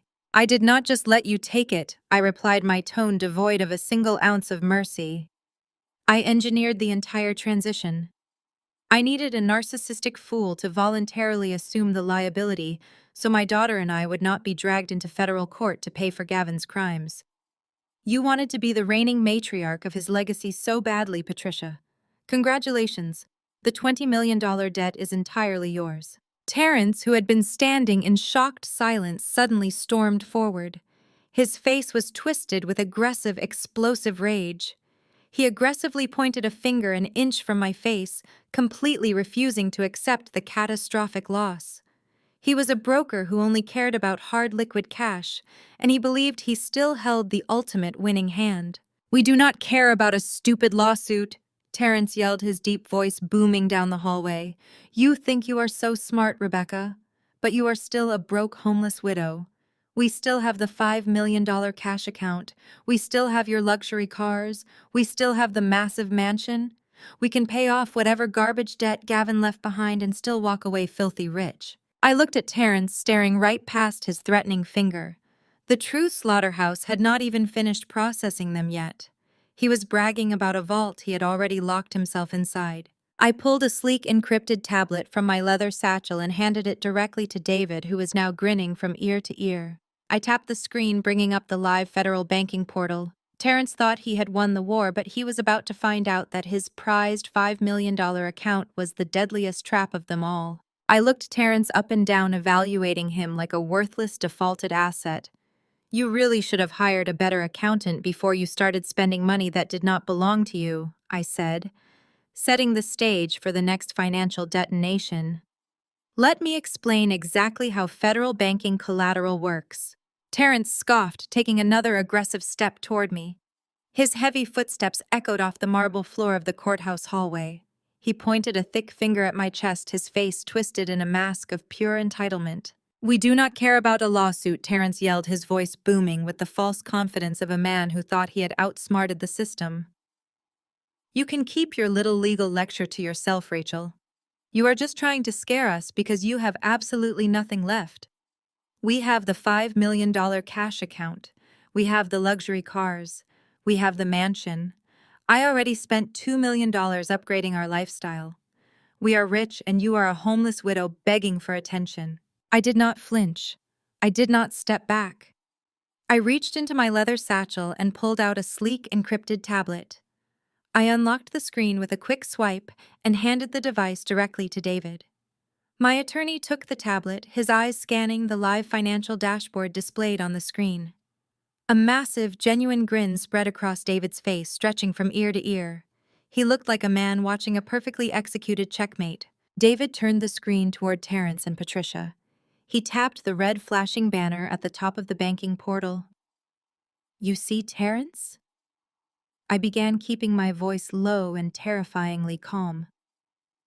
"That $5 million you found in the hidden shadow ledger was never liquid cash. It was not a slush fund for you to buy a yacht or for Amanda to purchase designer bags. That account was a cross-collateralized commercial holding account. Terrence froze his hand, dropping to his side. The arrogant smirk on his face faltered for a fraction of a second, replaced by the very first hint of genuine confusion. "What are you talking about?" he demanded. "Cash is cash." "No, Terrence, cash is not just cash when it belongs to the federal government," I corrected him, driving the reality of his situation directly into his chest. 2 years ago, Gavin took out a massive federal business loan to keep his failing law firm afloat. The lenders required strict collateral to secure the loan. That $5 million account was a mandatory reserve fund. It was legally locked. It was encumbered capital. Every single dollar in that ledger was pledged to the federal bank. If the balance dipped below the $5 million threshold, the loan would instantly go into automatic default. Simon, the probate lawyer, let out a loud gasp. He slapped a hand over his mouth, his eyes wide with absolute horror.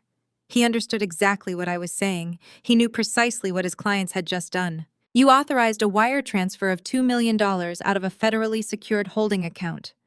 I continued, my voice echoing down the hallway with lethal precision. "You took restricted commercial funds and moved them directly into your personal joint checking accounts. You used federal collateral to buy a luxury yacht, to fund a first-class vacation to Paris, and to pay contractors for a completely unnecessary office renovation." Amanda clutched the stolen diamond necklace around her throat, her face turning a sickly shade of gray. "But Mom said the money was ours," Amanda shrieked, her voice pitching into a panicked whine. "She said we owned the firm now. I already paid for my flights. I already bought the clothes. They cannot take it back." "They will not just take it back, Amanda." David chimed in, his grin completely unrelenting. "They are going to seize everything you own to cover the stolen balance. By withdrawing that money for personal indulgence, you triggered a catastrophic federal default. You breached the core covenant of a federal commercial loan." Patricia turned her furious, panicked eyes toward her son-in-law. "Terrence, tell me this is a lie," Patricia demanded, her voice shaking violently. "Tell me you verified those funds before you spent them. You are a commercial real estate broker. You are supposed to know how these accounts work." Terrence opened his mouth, but no words came out. His chest heaved as he stared at the red warning banner on David's tablet screen. The reality of his colossal failure was crashing down on him. He had been so desperate to play the role of a wealthy tycoon that he completely skipped basic financial due diligence. He had acted on pure, unfiltered greed. "It gets worse, Terrence," I stated, stepping even closer to him so he could not escape the devastating truth. "You did not just break a banking contract. When you transferred secured commercial funds across state lines to purchase a personal luxury vessel, you crossed the boundary from civil liability into criminal territory. You committed blatant misappropriation of secured commercial funds. You committed federal wire fraud." Simon grabbed his briefcase and backed away from Patricia, physically distancing himself from his own clients. "I advised you not to touch that account," Simon yelled, his voice cracking with desperation. "I explicitly told you we needed a forensic audit. I am not going down for this. I resign as your legal counsel effective immediately." Patricia lunged toward Simon, grabbing his expensive suit jacket. "You cannot leave me!" Patricia screamed, her carefully crafted image of high society royalty entirely shattered. "You drafted the transfer documents. You are going to fix this right now." Before Simon could pull himself free from Patricia's desperate grip, a loud, sharp ringing sound cut through the chaos in the hallway. Everyone stopped moving. Terrence reached into the breast pocket of his custom-tailored tuxedo jacket with trembling fingers. He pulled out his expensive cell phone. The caller identification displayed the name of his elite private wealth broker. Terrence swallowed hard. His thumb hovered over the screen for a long, agonizing moment before he finally swiped to answer the call. He brought the phone to his ear, his hand shaking so badly the device rattled against his jaw. "Terrence, is that you?" A frantic voice shouted through the phone speaker, loud enough for everyone in the quiet marble hallway to hear. "I have been trying to reach you all morning. Listen to me very carefully. You need to get legal representation right this second." Terrence stood completely paralyzed. What happened? He choked out, his deep voice reduced to a terrified whisper. The broker did not hesitate. The FBI and the IRS just walked into the bank branch with federal seizure warrants. They have completely frozen your joint checking accounts. They froze your business accounts. They intercepted the yacht transfer, and the Coast Guard is impounding the vessel at the marina right now. Terrence, the State Real Estate Commission just called my office. They suspended your broker license pending a full federal investigation for wire fraud and the misappropriation of secured commercial funds. You have absolutely nothing left. Terrence dropped his phone. It hit the marble floor with a loud crack, the screen shattering into dozens of jagged pieces. The shattered glass of Terrence's cell phone scattered across the courthouse hallway, mirroring the absolute destruction of his newfound billionaire persona. He stood frozen, staring down at the broken device. The arrogant swagger of the flashy real estate broker evaporated entirely, leaving behind a terrified man who just realized he was going to federal prison. Patricia pressed her back against the cold marble wall, desperately gasping for air. Her green couture suit suddenly looked exactly like a tailored prison uniform. She looked from the broken phone to my face, waiting for someone to tell her this was a nightmare. But Amanda refused to accept defeat. The blinding grip of entitlement kept her anchored tightly to her delusions. She stomped her designer heel on the floor, her hands balling into fists. She glared at her husband, furious that he was showing pathetic weakness in front of me. "Pick up your phone!" Amanda screamed, her voice echoing down the corridor. "Stop looking at her like she won. We do not need the bank accounts. Who cares if they froze the yacht? We still have the beautiful mansion. We hold the deed to a massive estate. You flip residential properties." Amanda turned her venomous glare toward me, stepping forward. "You think you cornered us, Rebecca? You think freezing some cash leaves us broke? Terrence can list that mansion this afternoon. It is worth $2.5 million. We will sell the property, pay back whatever stupid federal loan you are talking about, and walk away rich. We are going to be wealthy, and you are going to be nothing." I looked at Amanda, taking in her sheer ignorance. I did not yell. I simply laughed. It was a cold, sharp sound that sliced right through her desperate screaming. My laughter bounced off the walls, causing passing paralegals to stop and stare. "You married the most incompetent real estate broker in the state, Amanda," I said, keeping my tone terrifyingly calm. I looked directly at Terrence. "You call yourself a commercial expert. You bragged about having buyers lined up. You bragged about flipping my home. But you were so blinded by the imported hardwood floors that you completely skipped the most basic step of any property acquisition. You did not even pull a title check." Terrence slowly lifted his head. His eyes were wide, bloodshot, and filled with a creeping dread. He opened his mouth to speak, but his voice failed. He knew exactly what a title check would reveal. "If you had bothered to do your job," I continued, taking a step toward him, "you would have seen the toxic lien attached to that property." 2 years ago, Gavin made a catastrophic gamble. He wanted to fund a speculative investment without telling his partners. He needed liquid cash immediately. Traditional lenders laughed in his face because his credit was overextended, so I structured the only financing option available. Gavin and I took out a toxic balloon reverse mortgage on that mansion. Patricia let out a strangled gasp. "A reverse mortgage," she choked out. "Not just a standard reverse mortgage." Patricia, David chimed in, stepping next to me with a look of absolute triumph. He held up his briefcase. It was a predatory short-term balloon structure designed specifically for high-risk commercial ventures. The terms were brutally simple. We extracted the entire equity of the house in a lump sum. But unlike a traditional mortgage, this specific loan deferred all interest until the maturity date. The interest compounded daily at an exorbitant, borderline usurious rate. I kept my eyes locked on Terrence, making sure he understood the financial guillotine slicing down on his neck. The contract stipulated that the entire principal plus every single dollar of that aggressively compounded interest must be paid in full on the exact maturity date I explained. There is no grace period. There is no refinancing option. It is a hard, inescapable deadline. "When is the maturity date?" Simon asked, his voice barely a whisper. He leaned heavily against the wall, looking like a man about to have a heart attack. "The balloon payment is due this coming Monday," I replied, my voice ringing out with lethal precision. The total payoff amount is exactly $3 million. Amanda shook her head violently, taking a step back. No, she shrieked, refusing to comprehend the math. That is impossible. The house is only worth $2.5 million. Exactly, I smiled, my expression completely devoid of mercy. The property is severely underwater. The debt drastically exceeds the total market value of the estate. The house you have been celebrating in the house you bragged about reclaiming is financially radioactive. But Gavin's name is on the mortgage, Patricia cried out, pointing a trembling finger at me. He signed the papers. It was his debt. You are the widow. You have to pay it. David let out a harsh, mocking laugh. Did you forget what you just did inside that courtroom, Patricia?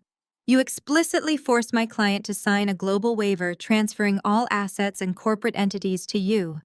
But more importantly, you aggressively demanded the inclusion of an as-is clause. You insisted on assuming the estate in its exact condition, completely waiving your right to conduct a forensic audit prior to the transfer. I took another step forward, closing the distance between Amanda and me. I could see the absolute terror pooling in her eyes.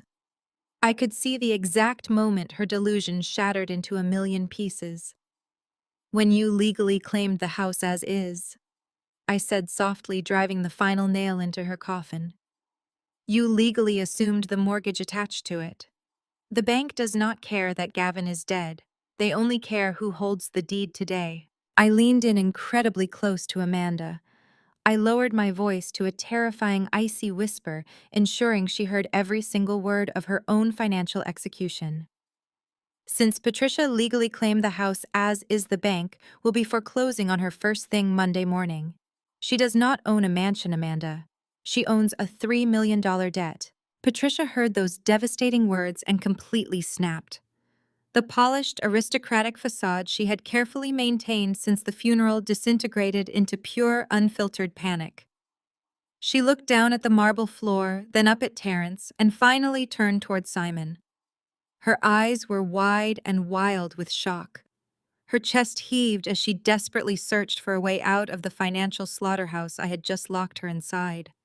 She refused to accept that her grand victory was actually a meticulously engineered execution. She lunged forward. Patricia, a woman who prided herself on absolute elegance, physically grabbed Simon by the lapels of his expensive tailored suit. She shook her own lawyer, her perfectly manicured nails digging fiercely into the fine fabric of his jacket. "The intellectual property!"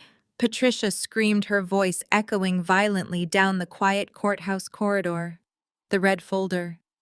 We have his intellectual property. We made her sign it over in the mediation yesterday. We can sell his legal patents. We can auction off his elite client lists to the highest bidder. We can liquidate his proprietary legal strategies and easily pay off the reverse mortgage. We are not bankrupt. We own the intellectual property. Simon desperately tried to pull himself free from her frantic, aggressive grip. He stumbled backward, his heavy leather briefcase hitting the polished floor with a loud, echoing thud. He looked at me, his face glistening with a cold, terrified sweat. He had been so incredibly focused on securing the global waiver and pleasing his demanding client that he had never actually conducted a fundamental review of the red folder's contents. He had just assumed it contained a corporate goldmine simply because I had begged on my knees to keep it. I stood perfectly still, watching the absolute panic consume them. I tilted my head, looking directly at Simon. I gave him a cold, challenging smile. "Well, Simon," I said softly, letting my calm voice slice right through Patricia's hysterical screaming. "Why do you not open the red folder and tell your client exactly what she fought so incredibly hard to steal from me?" Simon scrambled to his knees to open his briefcase. His hands were shaking so badly he could barely undo the simple brass latches. He pulled out the thick red folder, the exact same folder Patricia had snatched from the glass conference table just yesterday afternoon. He flipped open the cardboard cover and began reading the dense legal documents inside. The color completely drained from his face for the third time that morning. His eyes darted rapidly across the pages, desperately searching for the lucrative client lists, the valuable patents, and the proprietary legal blueprints Patricia was screaming about. He found absolutely nothing of the sort. Simon dropped the folder. The thick stacks of paper spilled out onto the floor, revealing complex mathematical models, commercial valuation charts, and risk assessment graphs. Patricia Simon gasped, his voice cracking with absolute terror. The intellectual property in this folder is not a client list. It does not belong to Gavin. These are commercial debt restructuring frameworks. These are corporate valuation models designed specifically for bankrupt commercial real estate properties. Patricia stared at the papers scattered on the floor, her breathing ragged and uneven. "What are you talking about?" she demanded, stepping toward him. "This is my son's brilliant legal mind. She said it was his.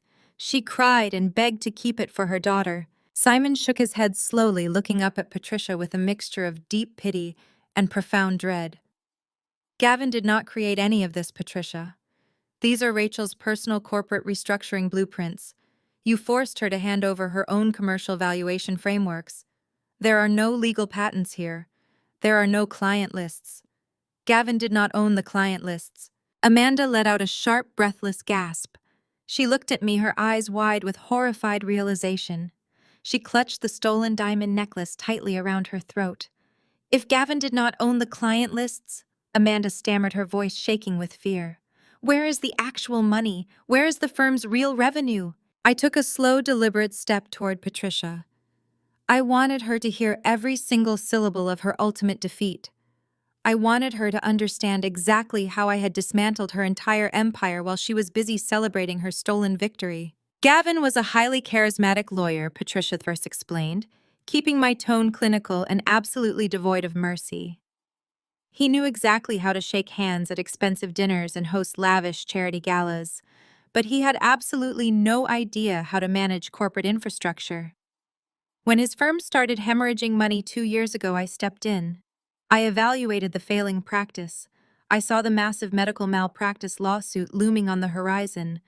I knew the corporate entity was entirely doomed, so I executed a hard asset separation." Terrence stepped forward, his fists clenched tightly at his sides. "What did you do?" he demanded, his voice thick with rising panic. I looked at Terrence, giving him the exact same patronizing smile he had given me when he told me to take the $20,000 relocation stipend. "I legally severed all of Gavin's actual profitable assets from the firm," I stated clearly. "The elite client contracts the legitimate revenue streams, the high-value corporate retainers. I stripped all of them out of the primary corporate entity before the lawsuit was filed. I left the firm with nothing but the toxic liabilities, the $20 million legal judgment, and a hollow capital account." Patricia shook her head violently, refusing to accept the reality of her complete financial annihilation. "You cannot do that," she shrieked. "That is illegal. You cannot just take a law firm's revenue and hide it. We will sue you. We will take you to federal court and reverse the transfer. My son's money belongs to me." I took one final step closer, delivering the absolute killing blow. Gavin's actual profitable assets, the elite client contracts, and the legitimate revenue streams, I said, making sure my voice carried crystal clear authority. "I legally severed them from the firm and transferred them into an irrevocable blind trust a year ago. A trust established exclusively in Lily's name. You demanded total control of his entire corporate entity, Patricia.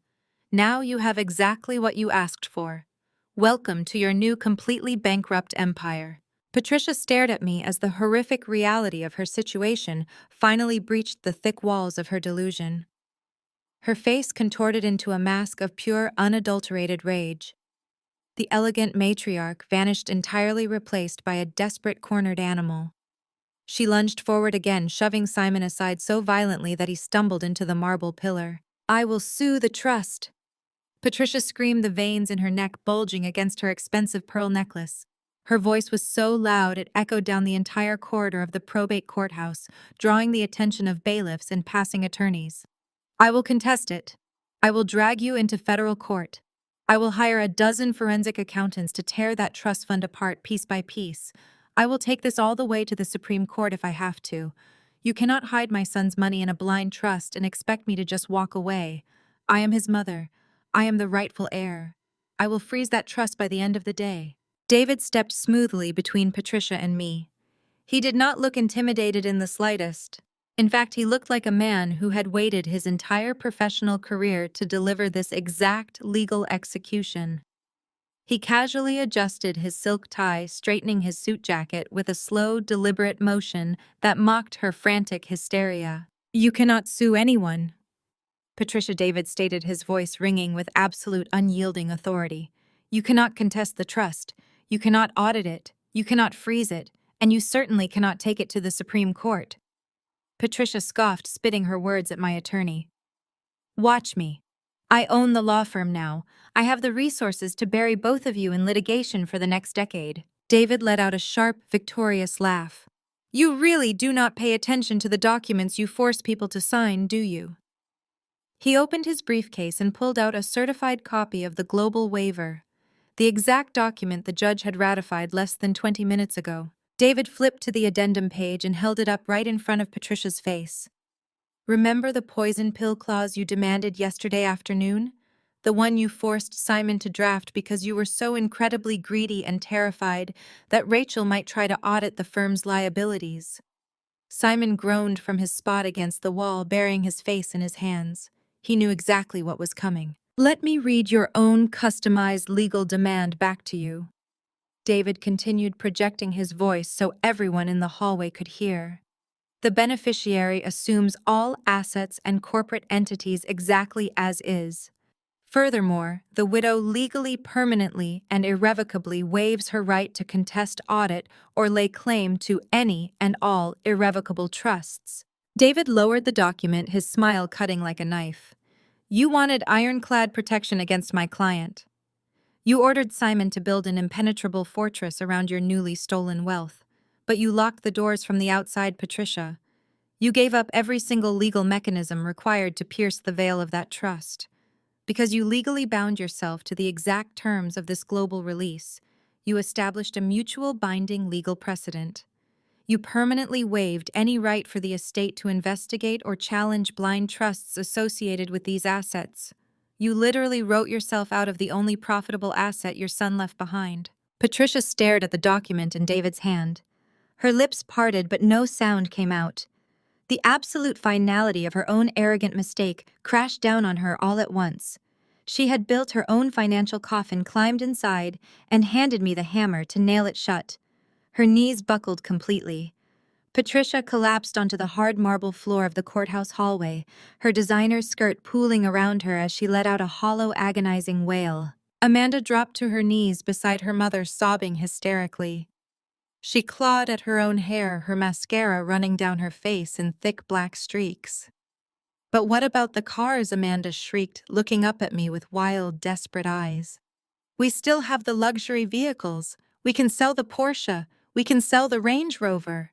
Terrence said he had a buyer. We can use that cash to hire a criminal defense lawyer to fight the federal charges." I looked down at my sister-in-law, feeling absolutely zero pity. "You really should check your phone, Amanda," I said coldly. Right on cue, Terrence's shattered cell phone, which was still lying on the floor, buzzed with a notification. Even with a cracked screen, the message was perfectly legible. Terrence dropped to his knees, his hands shaking violently as he picked up the broken device. He read the text message, his face draining of whatever color it had left. He looked like a man staring directly at his own executioner. "What is it?" Amanda cried, shaking his arm. "What does it say?" Terrence could barely speak. His voice was a raspy, terrified whisper, the leasing company, he choked out, staring blankly at the wall. "They are repossessing the cars, both of them." I smiled, leaning down slightly so they could hear every word. "I manage the household finances," I explained. "Those luxury vehicles were on a commercial corporate lease. I purposefully missed the last 2 monthly payments. I ignored the warning notices. I knew the repossession orders were scheduled to be executed this exact morning. By the time you drove them back to your house yesterday, the recovery agents were already tracking the GPS signals. Your precious buyers will not be purchasing anything. The bank took the cars back an hour ago." Terrence let out a loud, miserable sob. The reality of his situation had fully materialized. He had no cars to sell. He had a frozen bank account. He had a yacht seized by the federal government. He was an accessory to wire fraud and misappropriation of secured commercial funds. He was a commercial broker who had built his entire identity on flashy wealth, high status, and aggressive intimidation. Now all those luxurious trappings were entirely gone. The federal prosecutors would show absolutely no mercy for a licensed agent stealing secured loan capital. He dropped his broken phone and buried his head between his knees, crying openly in the middle of the courthouse. Amanda screamed, ripping the stolen diamond necklace from her throat and throwing it at my feet. It hit the marble with a sharp clatter. I did not even flinch. I calmly reached down, picked up the necklace, and dropped it into my leather satchel. It was mine anyway. 1 week later, the financial explosion I engineered leveled my in-laws' lives with ruthless precision. Patricia was entirely bankrupt. The bank foreclosed on Gavin's mansion exactly as I predicted. Because Patricia legally assumed the estate under the strict terms she demanded, the $3 million toxic balloon mortgage became her personal debt. When the bank liquidated the mansion and found it severely underwater, they placed a lien on Patricia's original paid-off home to cover the massive shortfall. She was forced to pack her designer clothes into garbage bags and vacate the property she owned for 30 years. Process servers handed her the $20 million medical malpractice lawsuit. She was the sole defendant facing federal plaintiffs, completely stripped of any legal shield. Her high society friends abandoned her overnight, refusing her frantic calls. She was utterly ruined, isolated, and buried under a mountain of debt she could never repay. Terrence faced a darker reality.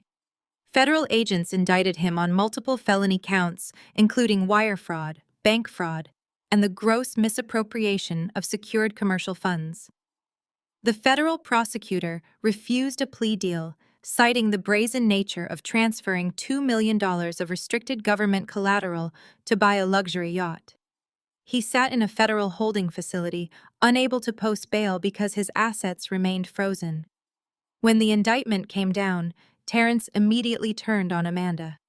He told federal investigators his wife was the mastermind behind the lavish spending spree, desperately throwing her under the bus to reduce his own prison sentence.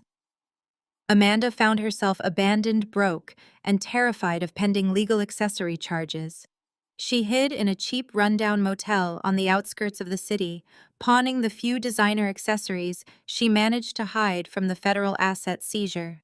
Her grandiose dreams evaporated into a living nightmare. The single lingering threat to my peace of mind was neutralized within 24 hours. David took the audio recording I secretly captured during the mediation session directly to state authorities. The recording captured Patricia explicitly offering to drop the Child Protective Services investigation in exchange for my signature on the financial waiver. The state director dismissed the open investigation against me, officially classifying the report as a malicious extortion attempt. Patricia was permanently flagged in the state registry for filing a false report, ensuring she could never weaponize the system against my family ever again. I was finally free. I stepped out of the private elevator and walked into my brand new corporate headquarters. It was a stunning high-rise corner office located in the most prestigious commercial district in the city. The floor-to-ceiling glass windows offered a breathtaking panoramic view of the sprawling downtown skyline. I officially launched my own independent asset management firm. The initial capital came directly from the clean, legally protected revenue streams I cleverly severed from Gavin's doomed practice a year ago. The irrevocable blind trust performed its function perfectly, shielding our true wealth from the probate disaster and providing a rock-solid foundation for my new enterprise. I was no longer working to pay off the debts of a deceitful husband. I built a massive, untouchable empire entirely on my own terms. I walked across the pristine hardwood floor toward the corner of my spacious office. Lily was sitting happily at a small custom-built wooden desk I designed specifically for her. She wore a bright yellow smock over her school clothes, humming a cheerful tune as she painted a vibrant picture of a castle on a large canvas. She was perfectly safe, unaware of the brutal war I waged to secure her future. I leaned down and kissed the top of her head. She looked up at me, her eyes bright with innocent joy, and proudly showed me her painting. I told her it was the most beautiful castle I had ever seen, and I promised her nobody would ever try to tear it down. Across town, Simon was facing the ultimate professional execution. The State Bar Association launched an aggressive investigation into his role in the extortion attempt and his catastrophic failure to conduct basic fiduciary due diligence. Facing inevitable disciplinary action for facilitating a fraudulent corporate transfer, Simon was officially disbarred. The arrogant probate lawyer who eagerly helped Patricia try to steal my life was packing his office belongings into a cheap cardboard box. He lost his license, his lucrative practice, and his professional reputation simply because he allowed his greed to override his legal obligations. He was ruined by his own blind compliance. I walked back over to the expansive glass windows and looked out over the bustling city below. I took a slow, satisfying sip of my hot black coffee. The dark liquid warmed my chest as a profound sense of absolute victory washed over me. For years, I quietly carried the financial weight of Gavin's reckless mistakes, enduring the endless mockery and disdain of his entitled family. When he died, they saw a prime opportunity to crush me into the dirt and steal everything I had worked so hard to build. They demanded the house. They demanded the firm. They demanded the money. They believed they were ruthlessly conquering an empire. But they were too arrogant to realize I had intentionally handed them the keys to a sinking ship strapped with highly volatile financial explosives. I watched them eagerly lock themselves inside the hull, absolutely thrilled with their stolen plunder, unaware that the water was already pouring in. I slowly lowered my warm coffee cup and let out a soft, victorious laugh. I protected my beautiful daughter, secured my wealth, and legally orchestrated the total annihilation of every single parasite who foolishly tried to destroy us. The bright morning sun perfectly reflected off the sleek glass of my new corporate fortress. A confident, completely untouchable smile spread across my face as I watched the beautiful city wake up. They wanted absolutely everything, and I successfully made sure they got exactly what they deserved today. The ultimate lesson from this story is that true power does not come from screaming the loudest or throwing a tantrum. True power comes from absolute emotional control and meticulous preparation. When toxic family members view your kindness as weakness, you never have to fight them in the mud. You simply step aside, remove your financial protection, and let their own boundless greed destroy them completely. Setting firm boundaries is not just about walking away from abuse. Sometimes it is about legally securing your peace and letting the universe hand out the exact consequences they deserve. Your peace is priceless. If Rachel's journey resonated with you today, please hit the like button and subscribe to the channel for more stories of overcoming adversity. Have you ever had to walk away from entitled relatives to protect your own future? Share your experiences in the comments below. We read every single one. Remember to always guard your boundaries, protect your energy, and never let anyone underestimate your worth. See you in the next video.